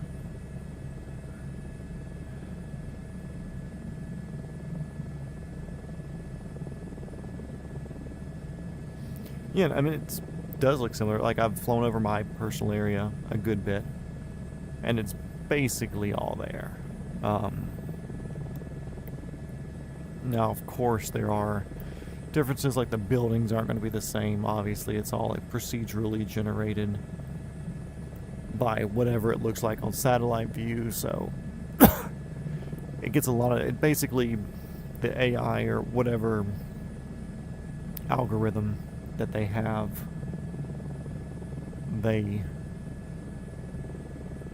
have it scan all of not Apple, but Bing Maps, because this is Microsoft. And they turn all that information into numbers that say, okay, cool, here's our geographical data, here's what the trees look like, here's what shape the buildings are, all from just pretty much looking at the region and what the like shapes of the roofs look like and everything like that. Like, they're not going to put these trees over in Indonesia, so like they do that by region. Building styles, housing styles, a lot of that's done by region. Yeah, so it's all pretty fucking close. Now, compared to what people think, like, oh, you're just in a big game. Like, no, it's a one-to-one recreation of the world. A full-ass planet Earth right here. And there are people who set up a flight plan on their plane in Flight Sim. That's the same as the flight plan of the airplane they're flying in, and they'll run it on their laptop or something. And it'll basically take off and land at the same time that the airplane that they're flying on does. I've seen a few people do that test, which is pretty cool.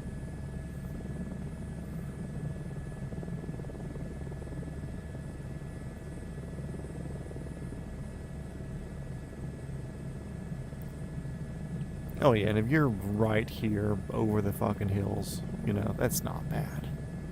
Not a bad place. The mountains here are just so much different than what I'm used to as well. I'm used to the East Coast, Appalachian mountains, much smoother, much less jagged, much less elevation, that's for sure. But I love mountains in general.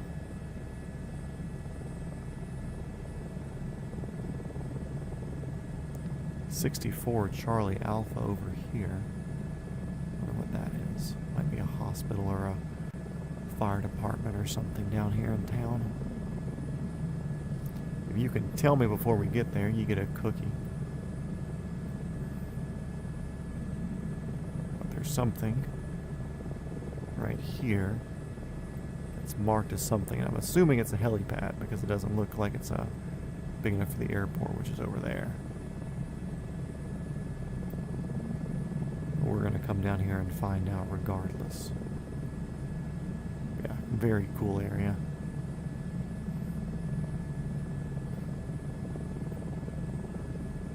Welcome back, Tom. Apologize if you didn't hear me say bye earlier. I didn't see your message until after I think you're already gone. Closest you've been to East Coast is Arizona. Wow.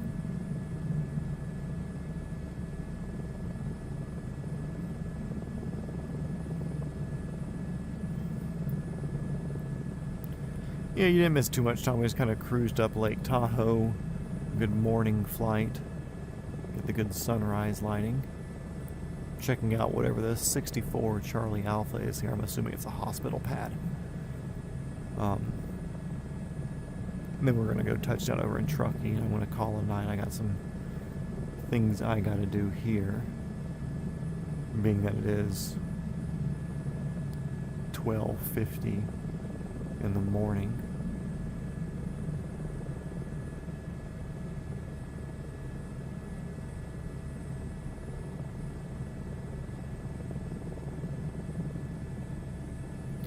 Taking our little approach here.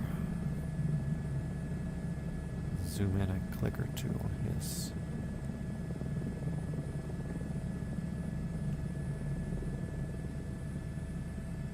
Yeah, this is a beautiful little town area. I like it.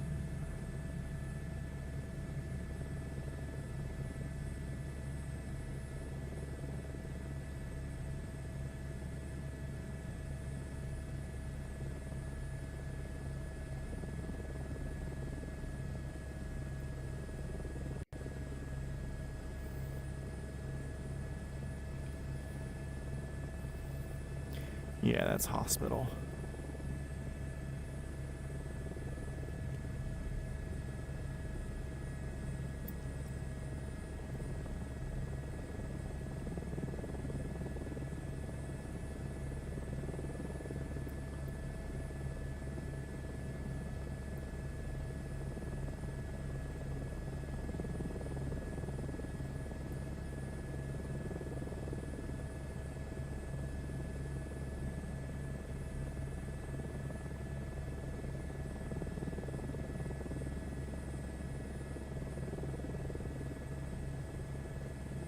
Wait, y'all are gonna jump out? Okay.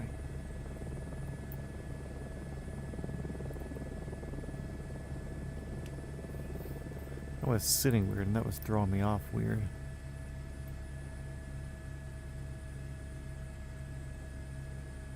Tahoe Forest Hospital. West of where I'm at, that's more California that way, but that's disgusting.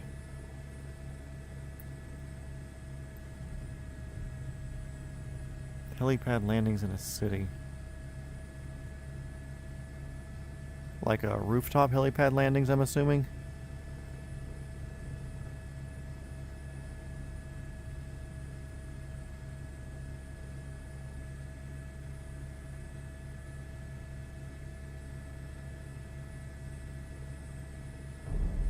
Either way, for tonight, the answer is respectively no, because I actually have a good bit of shit to do tonight. I can even get a little gas station. Torque, let's go. 99, 100, 101, 102, 103. The higher the number, the better. Damage to the transmission means nothing to me. Near Carpenter Valley. Oh, okay, cool. I've actually heard of Carpenter. I hadn't heard of Truckee, but I've heard of Carpenter Valley. But yeah, I'm gonna go do an aggressive quick stop over at this airport here and then call it a night.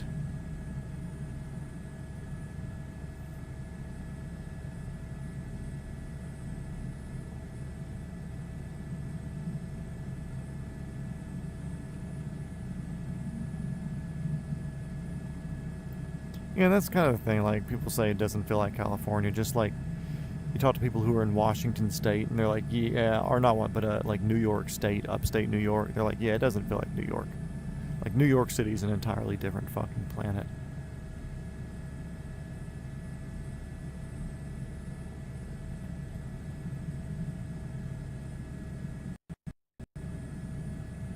Okay, I heard my sound giggle a little bit at me there.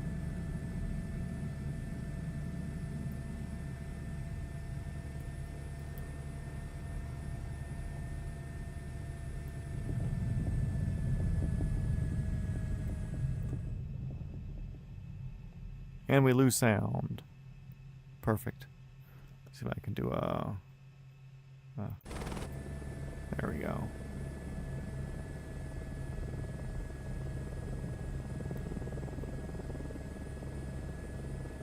You're not going to direct me in here, bud?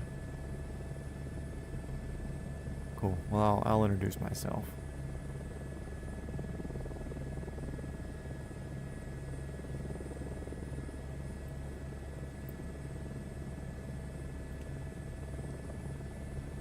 Hey, surprise.